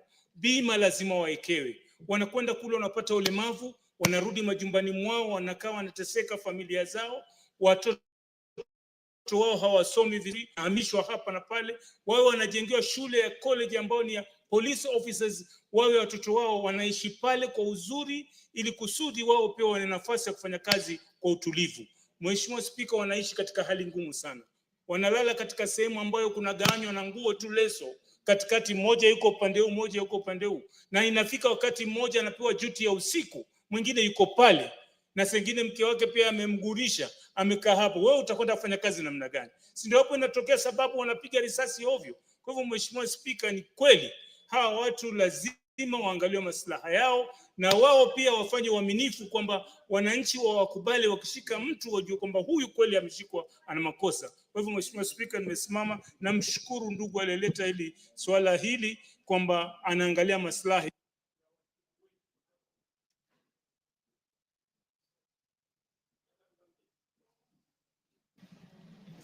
Masara, you can proceed. Thank you, Mr. Speaker. Mr. Speaker, I want to continue informing these hours that the work of police officers, in most cases, Mr. Speaker, it is a very exhausting job, a dangerous work condition, regular encountering highly distressful situation that exposes them to trauma daily, Mr. Speaker. The exposure combined with the demands of family life and social expectation can lead to debilitating stress, job burnout, anxiety, post-trauma stress disorder, depression, and even suicidal indication. Mr. Speaker, in order that it is essential that the police officer have access to counseling and psychosocial support services, which are vital for maintaining their well-being and enabling them to function optimally, both professionally and as a personal level. Mr. Speaker, the bill itself is a product of so many supports, Mr. Speaker. Mr. Speaker, as I mentioned when I was moving the second reading, Mr. Speaker, this particular amendment is a product of this 12th Parliament. I was in the Committee of Administration and National Security for 5 years, Mr. Speaker. I went around this country, out of the 47 counties. Mr. Speaker, I went to almost 27 of them. Mr. Speaker, I want to appreciate the police officers who we gave opportunity to give us their version of life. As a result of my interaction with the police officers all over this country, including those who are working in refugees camps, Mr. Speaker, that's why I came up with this particular amendment. Mr. Speaker, before even I proceed, I want to appreciate the former chairman, the late Paul Koinange, who was very passionate about police officers. Through his effort and support, that's why he enabled me to pursue this line to help police officers. Mr. Speaker, through the contribution of many members, I've heard their concern. They have raised fundamental issues on the welfare of our police officers in Kenya, not limited to housing, health, salary, living condition, and so many things, Mr. Speaker, including mobility.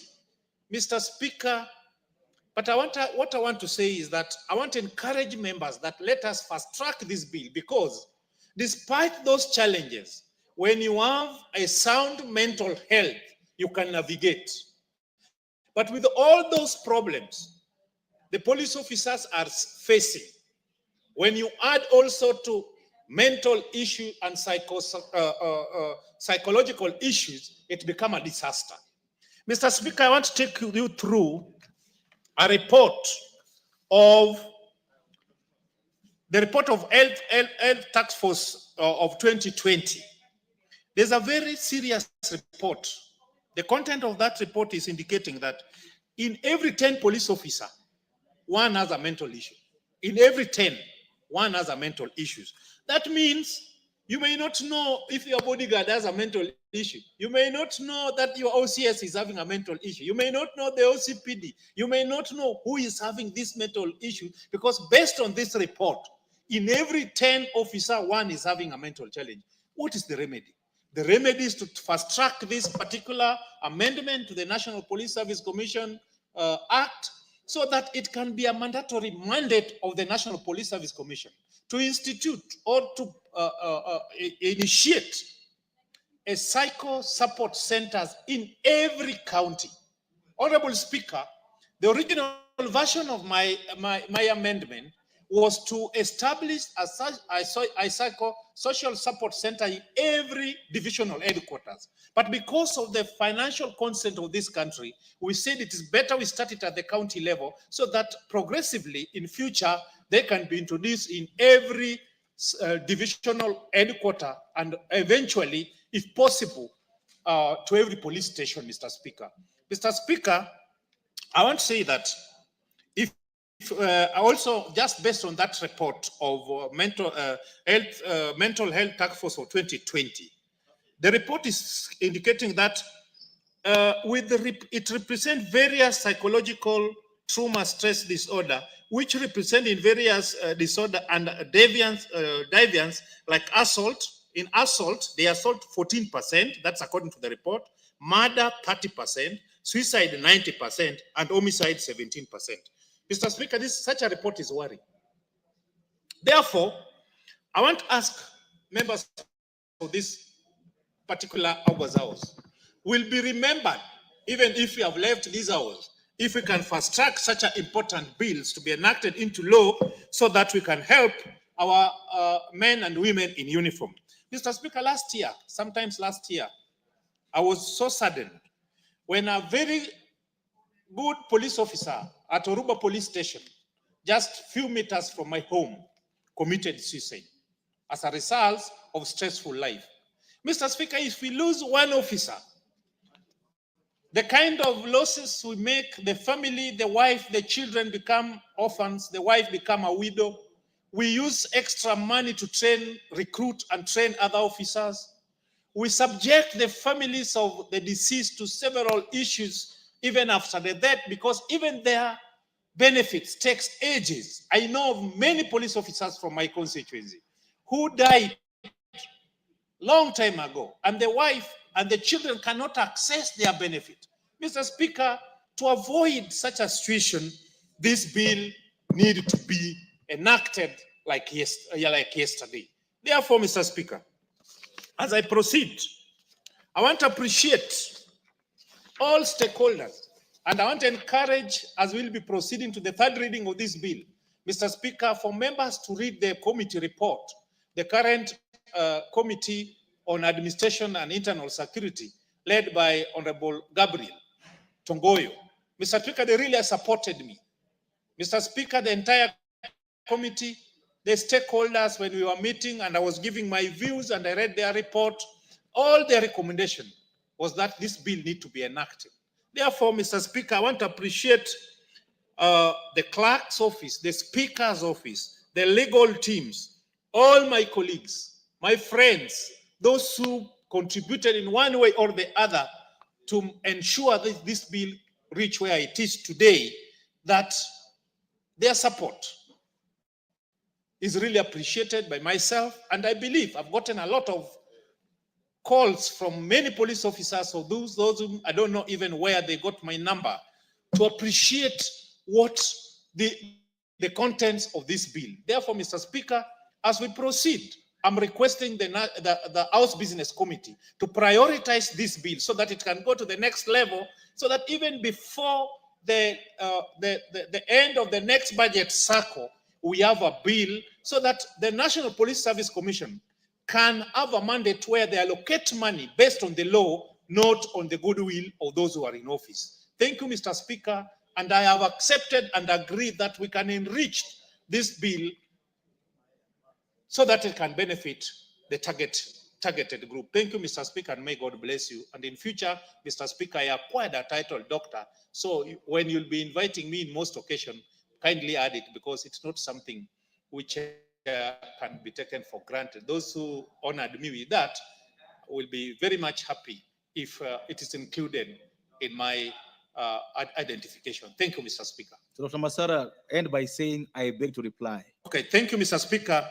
I beg to reply and request that we defer the putting of the question as to the next sitting of this House, pursuant to Standing Order number 53.3, Mr. Speaker.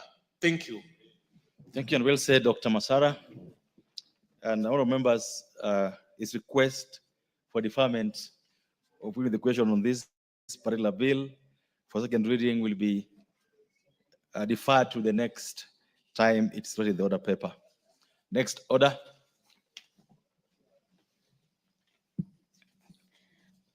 Order number 10, report of the National Dialogue Committee and the report of the Multisectoral Working Group on the realization of the 2/3 gender principle. The Honorable Gitonga Murugara. This is your chance for this. Thank you very much, Mr. Speaker. Mr. Speaker, allow me to move that this House adopts the joint report of the National Assembly Departmental Committee on Justice and Legal Affairs and the Senate Standing Committee on Justice, Legal Affairs and Human Rights on its consideration of the report of the National Dialogue Committee, NADCO, and the report of the Multisectoral Working Group on the realization of the 2/3 gender principle laid on the table of the House on Thursday, 16th January 2025.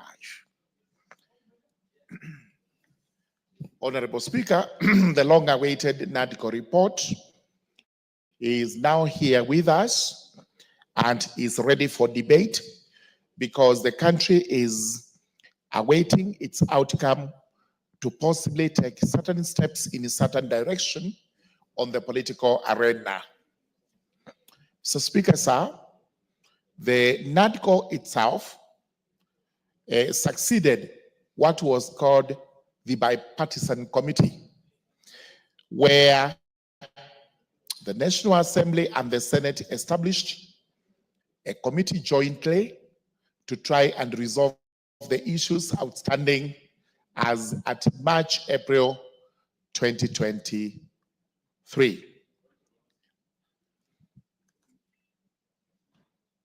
I thought this was a joint report. What's out of order? Mr. Speaker, I need your direction, and ordinarily I do not interrupt my chairman, Murugara, because I'm a member of that committee.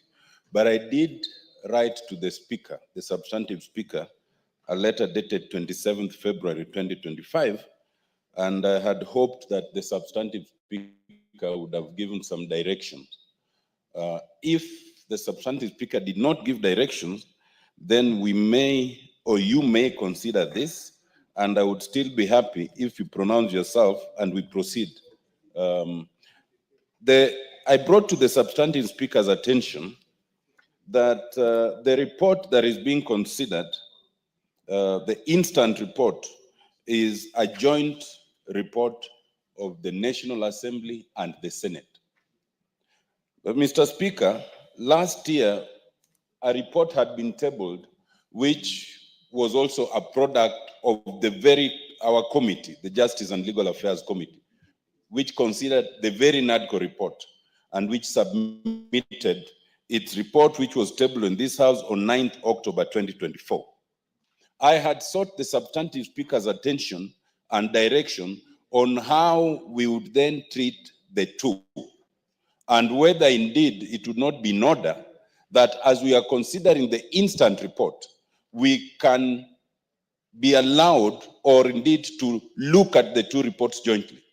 And the reason for that, Mr. Speaker, is that in the report that was tabled last year, a number of members of the committee did dissent in a few places. The Honorable T.J. Kajwang was one, the Honorable, Dawood Aden was another, and myself in very specific points. And I thought it would benefit this House if in the course of our contribution, we are allowed to refer to those points of dissent, which are not in the instant report. Now, without therefore derailing it, I would be very happy if you pronounced yourself and allowed us to do that without appearing, because it is not a dissent on the entire report. It is a minority opinion in very specific areas that we had pointed out. That's the direction I wanted. Thank you. And I'm happy to table that letter if need be. Honorable Tiende, was this report tabled, the other report you're referring to, was it tabled and debated in this House? It was tabled on 9th of October, and I had brought this to the Speaker's attention so that we could get clarity as to what happened after it was tabled. So it's not been debated? To the best of my knowledge, it has not been debated. Okay. So my direction on this matter is that we shall proceed as it is now. Then the next time this report comes for the debate, we'll be able to give communication on the issue the Honorable Tiende has raised. Thank you. Thank you, Mr. Speaker. Mr. Speaker, I wish to confirm that the first report by the Justice and Legal Affairs Committee was actually tabled, but later on, the House Business Committee had to actually shelve that report in favor of a joint report, which is what is before the House and which is being debated today. And I've always agreed with the Honorable Tiende Amolo that the dissents that were in there should actually be points of argument while we are debating this report. Mr. Speaker, sir, the National Assembly and the Senate established the National Dialogue Committee, that is NADCO, via the resolutions passed on 16th August 2023 and 29th August 2023, respectively, to, among other things, facilitate dialogue and consensus building and recommend appropriate constitutional, legal, and policy reform on issues of concern to the people of Kenya in line with the Constitution and the laws of the Republic of Kenya, and respecting the functional and the institutional integrity of state organs. To this end, the NADCO submitted its report to Parliament with the proposals to amend the Constitution and various statutes. The National Assembly and the Senate adopted the NADCO report on 22nd and 21st February 2024, respectively. Following the adoption of the NADCO report by the two houses, the speakers of the two houses issued concurrent communications on 5th March 2024, in which they directed the National Assembly, Departmental Committee on Justice and Legal Affairs, and the Standing Committee on Justice, Legal Affairs, and Human Rights of the Senate to hold joint sittings to do three things. The three things were to consider proposals to amend the Constitution and recommend to the houses the manner of actualizing the recommendations of the NADCO on amendment of the Constitution. Number two, consider any proposed amendments to statutes or enactments of new statutes that may be consequential to the proposed amendments in the Constitution. And finally, submit a report to the houses, recommending the manner of actualizing the recommendations of the NADCO report. Mr. Speaker, sir, the speakers and the leaders of majority and minority parties of both houses deliberated on the modalities for implementing the recommendations of the report and agreed as follows. A, to refer the proposals to amend the Constitution to the Departmental Committee on Justice and Legal Affairs of the National Assembly and the Senate Standing Committee on Justice, Legal Affairs, and Human Rights for consideration. The draft Constitution of Kenya Amendment Bill 2024 by NADCO is actually annexed to the report, and members are encouraged to obtain a copy of the report so as to look at the proposed amendment bill. Number two, to introduce the following legislative proposals in the National Assembly. Number one, the Independent Electoral and Boundaries Commission Amendment Bill 2024. Number two, the Ethics and Anti-Corruption Commission Amendment Bill 2024. Number three, the Leader of Opposition Bill 2024. And finally, the National Government Coordination Amendment Bill 2024. Number C, to introduce the following legislative proposals in the Senate. One, the Elections Offences Amendment Bill 2024, the Elections Amendment Bill 2024, number three, the Statutory Instruments Amendment Bill 2024, and finally, the Political Parties Amendment Bill 2024. Mr. Speaker, sir, with the exception of the legislative proposal on the Leader of Opposition Bill 2024 and the National Government Coordination Amendment Bill 2024, all the other proposals have been published, some have been passed, and others are at an advanced stage of consideration by the two houses. The two remaining bills are yet to be published because they do require constitutional amendment. Therefore, until that amendment is effected, those two other proposed bills cannot be considered. Furthermore, while the framework for realization of the two-thirds gender principle in Parliament was one of the issues that the National Dialogue Committee had been tasked to address, the NADCO, in its report, recommended that the multi-sectoral working group, MSWG, finalizes its work and recommends to Parliament a framework for the implementation of the two-thirds gender principle. As it is very well known, this is one of the thorny issues in this House, exactly on how we can go about attaining the two-thirds gender rule, because that has never been agreed on. Subsequently, on the 27th of February 2024, and I'm referring to annexure number 5 of the joint report, the Speaker of the National Assembly notified the House that he was in receipt of the report of the multi-sectoral working group on the realization of the 2/3 gender principle, which is annexure 6, recommending amendments to the Constitution, the Elections Act, and Political Parties Act through the following proposals. A, the proposed Constitution of Kenya Amendment Bill 2024, the proposed Elections Amendment Bill 2024, and the proposed Political Parties Amendment Bill 2024.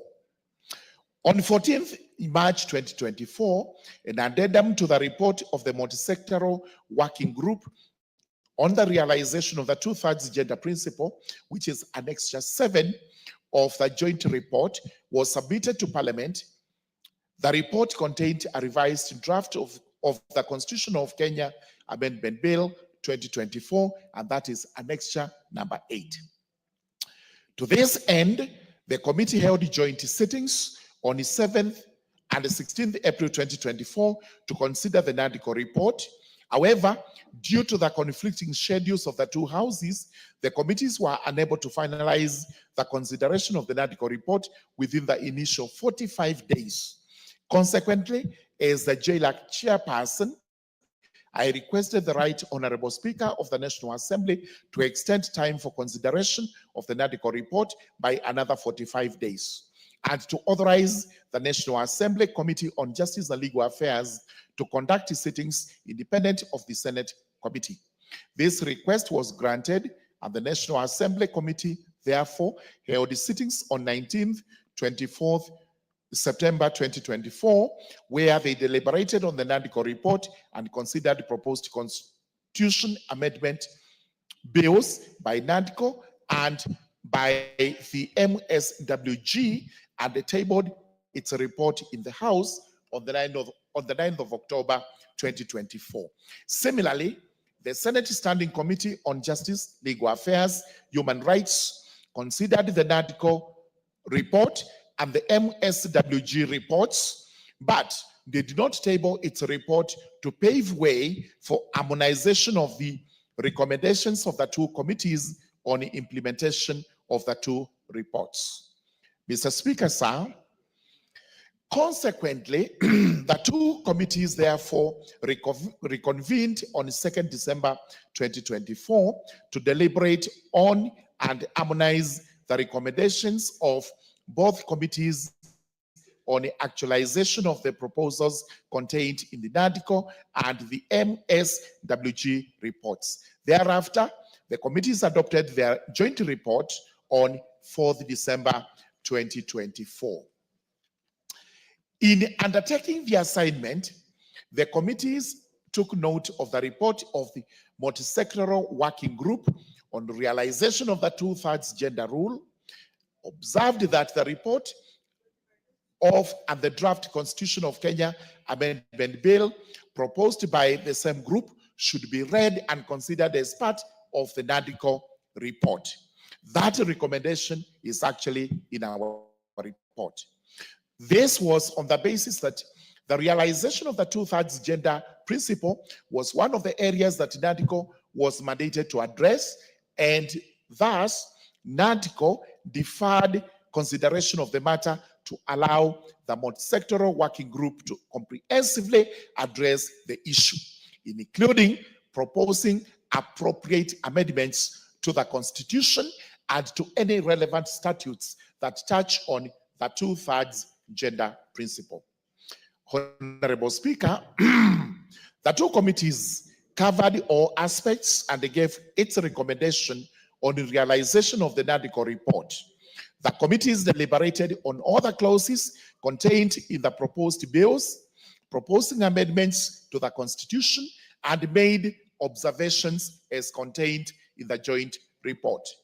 Further, the Constitution of Kenya Amendment Bill 2024, proposed by the multi-sectoral working group on the implementation of the 2/3 gender principle, proposes to implement the 2/3 gender principle by way of gender top-up through party lists. The committees considered the draft bill and made its observations as contained in Chapter 3 of the joint report, which we kindly urge members to obtain copies and read so that you can enrich your debate on the matter. Chapter 4 of the joint report, therefore, provides the roadmap for actualization of the proposed amendments, including the legal framework on the process of amending the Constitution. Honorable members will note that there are two ways of amending the Constitution in this country: the parliamentary initiative and the popular initiative, which is known as the referendum. Honorable Speaker, to conclude, Chapter 5 of the joint report provides a number of recommendations. For instance, the committee recommends that the draft Constitution of Kenya Amendment Bill 2024, proposed by the National Dialogue Committee, be revised by deleting the following proposals. These are now the proposals we make as regards the draft Constitution of Kenya Amendment Bill 2024. Number 1, requirement for state and the public officers to promptly obey court orders. The justification is this: there are existing legislative provisions that adequately cater for this. Number 2, delete the proposal on extension of the term of the Senate from 5 years to 7 years, which means reject the proposal. Justification is no sufficient justification has been made for the proposed amendment. Additionally, altering the term and date of elections of members of the Senate would require a complete overhaul of the Constitution. Number 3, entrenchment of the office of the leader of opposition.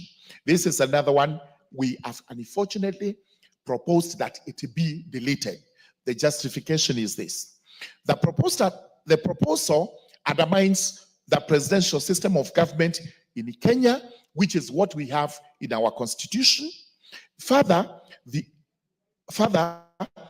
Article 108 of the Constitution provides for party leaders in the National Assembly to include the leader of minority party, who is essentially the leader of the opposition in Parliament, with the same provisions replicated in the Senate standing orders. So we had a problem with the office of the leader of official opposition, while we actually have the leader of minority in the House. Number 4, the registration by a political party is one of the ways in which one would vacate the office of a member of parliament, county governor, or member of the county assembly. There's a proposal in the NADCO report that one of the ways you can lose your seat is if your own party deregisters you. And we had issues with this, and this is the justification. The proposal is an affront to democracy because political parties are not as democratic as envisaged by the framers of the Constitution. Considering that members of parliament are elected by the people, the proposal gives the party leaders excessive powers prone to abuse. This would breed dictatorship and subvert the will of the people, as the right of recall should only be exercised by the people and not by political parties. The current Political Parties Act and related legislation already regulates party discipline effectively. Article 103 of the Constitution allows Parliament to create laws promoting party fidelity and managing party membership changes. The committee believes party discipline procedures should be based on facts and on merit and not law. Number 5, the provision for recognition and status of representatives in the international legislative bodies in which Kenya is a member. What this proposal was actually trying to propose or to make was that we should now recognize the EALA members we have in Kenya as legislators and be accorded everything, including privileges that go with the legislators or members of parliament. And unfortunately, we rejected this. The committee also further recommended that the draft Constitution of Kenya Amendment Bill 2023 by the multi-sectoral working group on implementation of the 2/3 gender principle be revised by deleting clause 5, proposing to implement the gender top-up within 30 days of coming into force of the proposed act.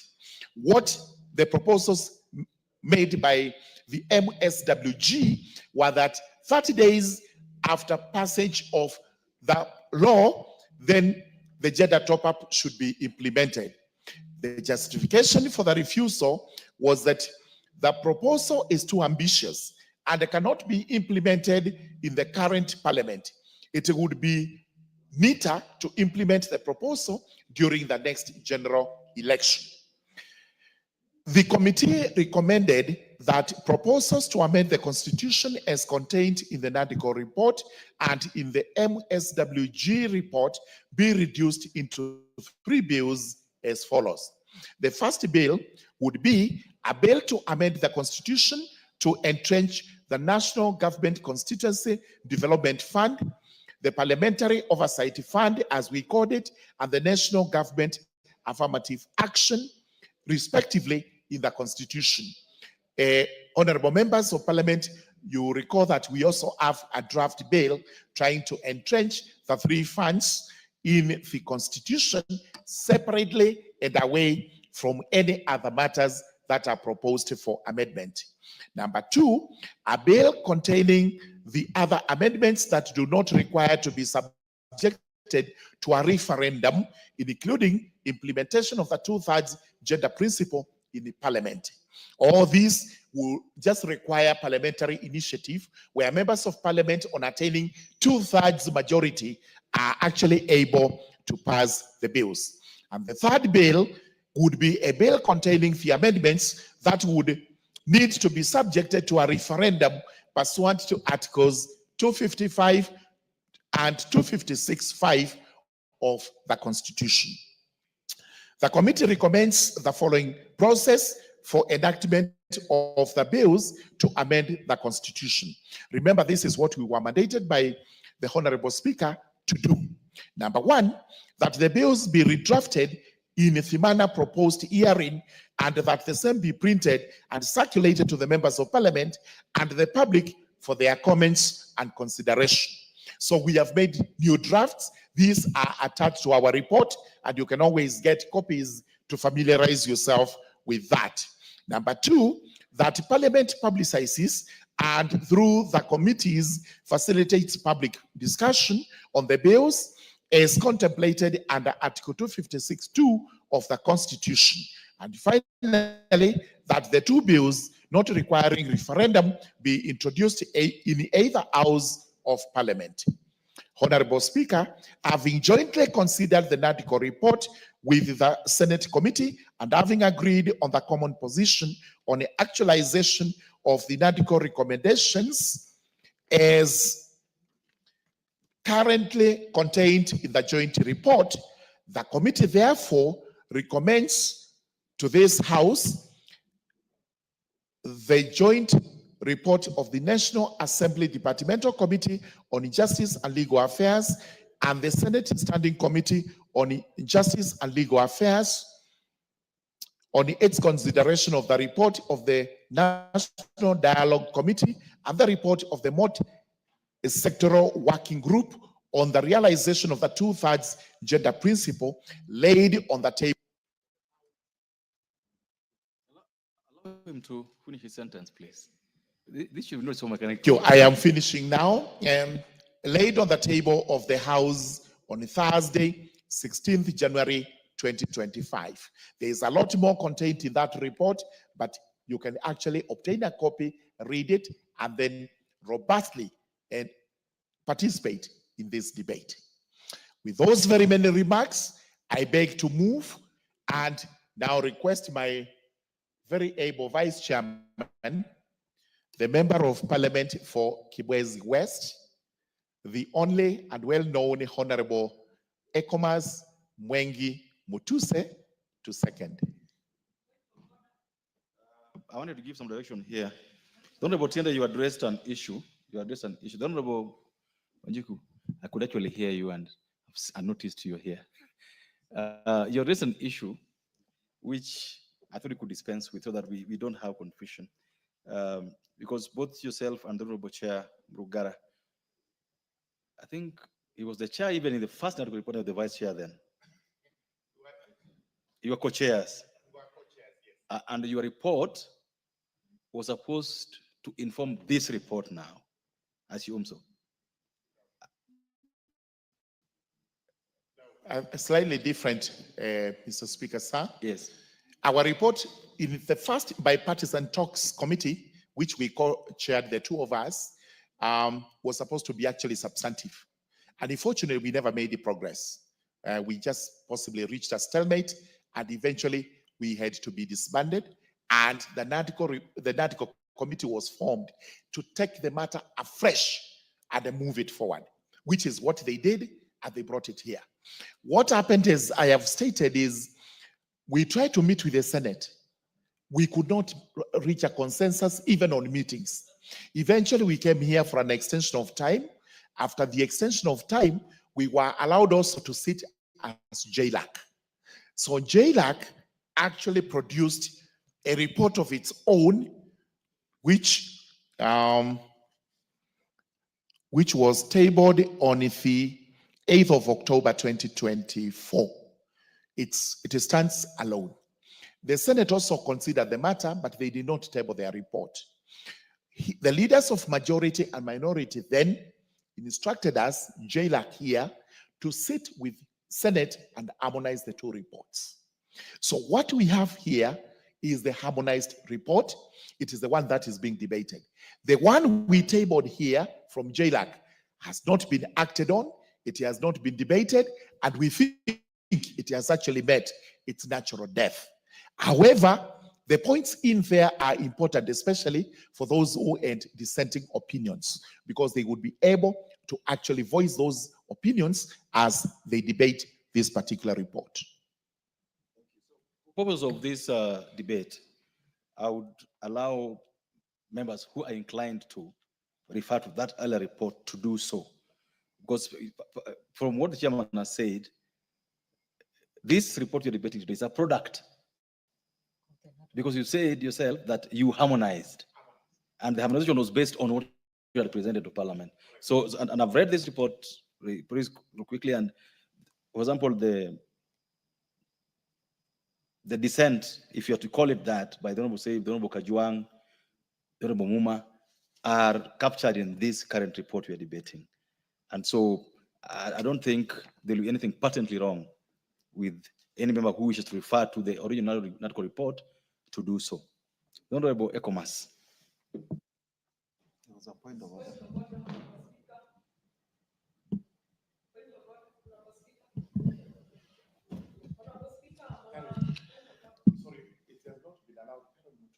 Thank you, Mr. Speaker, for the opportunity to second the report that has just been ably moved by my chair, the Honorable Murugara, which is the joint report of the National Assembly Departmental Committee. The Honorable Mu here, just get your card up and then you come and put it here. Then I'll give you your point of order. Just get your card up there. There's people there, there's staff over there.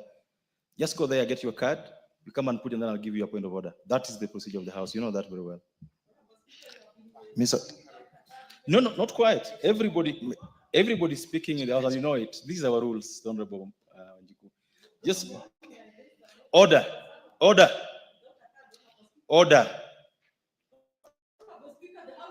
You are directed to go to. You don't have the mic, obviously. Mr.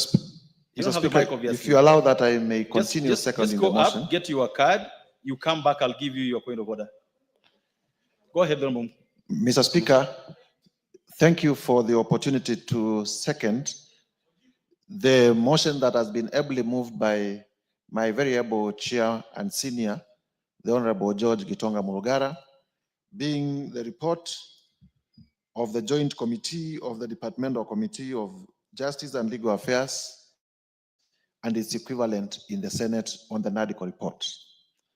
Mr. Speaker, my chairman has taken us through the historical background of where we are coming from up to the point where we are.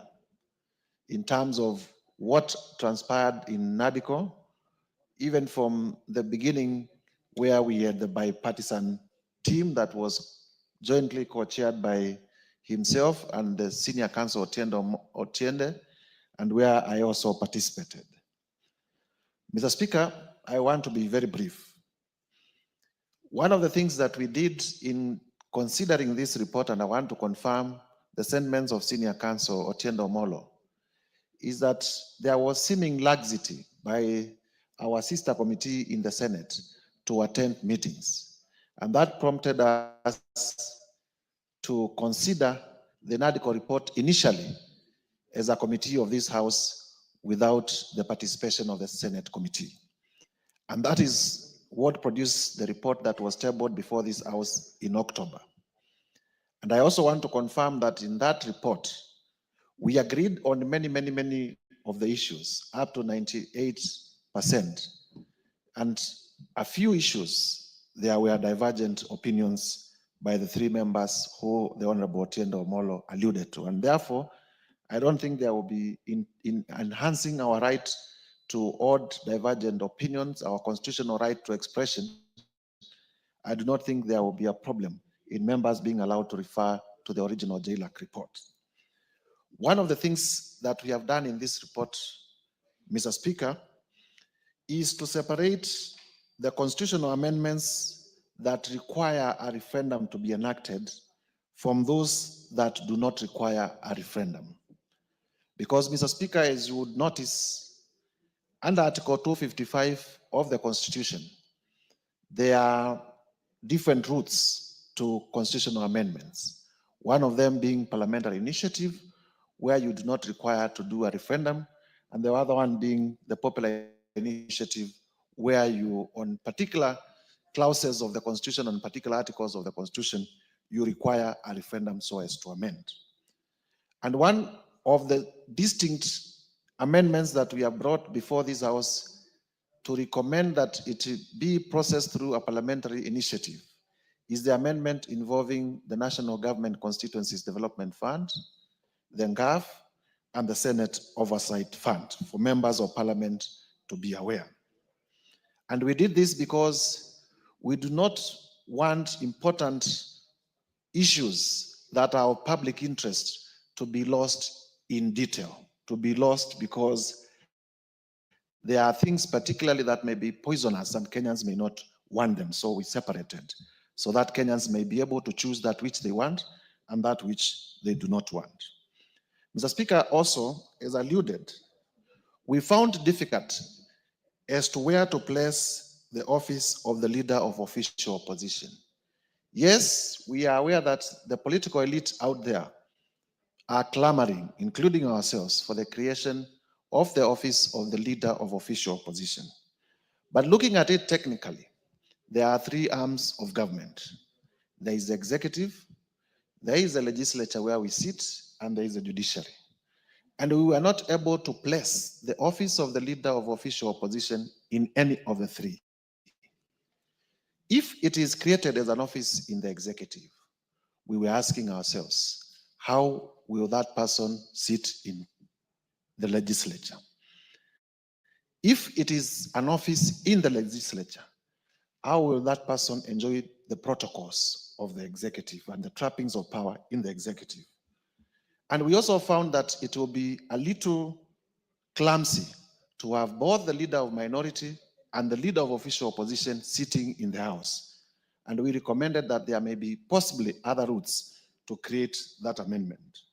Mr. Speaker, because I notice time is not on our side, it is important to state this for clarity and for Kenyans to know that there was a proposal under NADCO to increase the term of the Senate from 5 to 7 years. And the joint committees to this one said a big no, that we do not want to increase the term of Senate. We do not want to increase the term of any holder of a public office beyond what is constitutionally stated. And therefore, Kenyans should rest easy, knowing that we are not going to increase the term of Senate. We are not going to increase the term of the National Assembly. It will remain 5.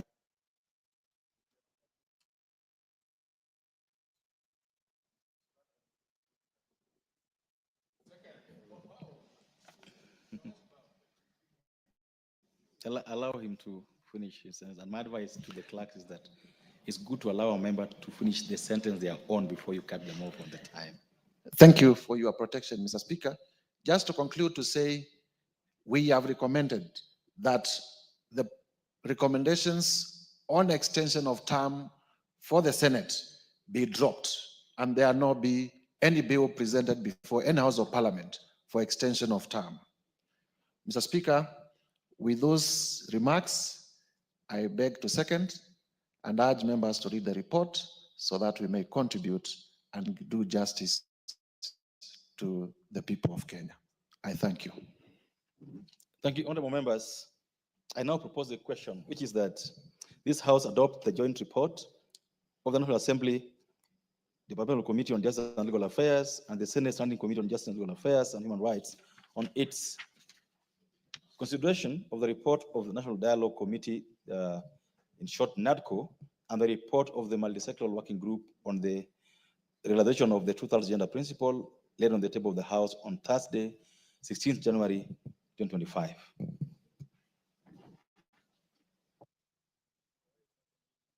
The Honorable Karoli Omondi. Thank you very much, Right Honorable Speaker, for this opportunity to speak on this NADCO report. And I note with a lot of gratitude that majority have been rejected, because the first time I went through this report, I learned with horror that there was a proposal to increase the number of members of parliament so as to meet the 2/3 gender parity.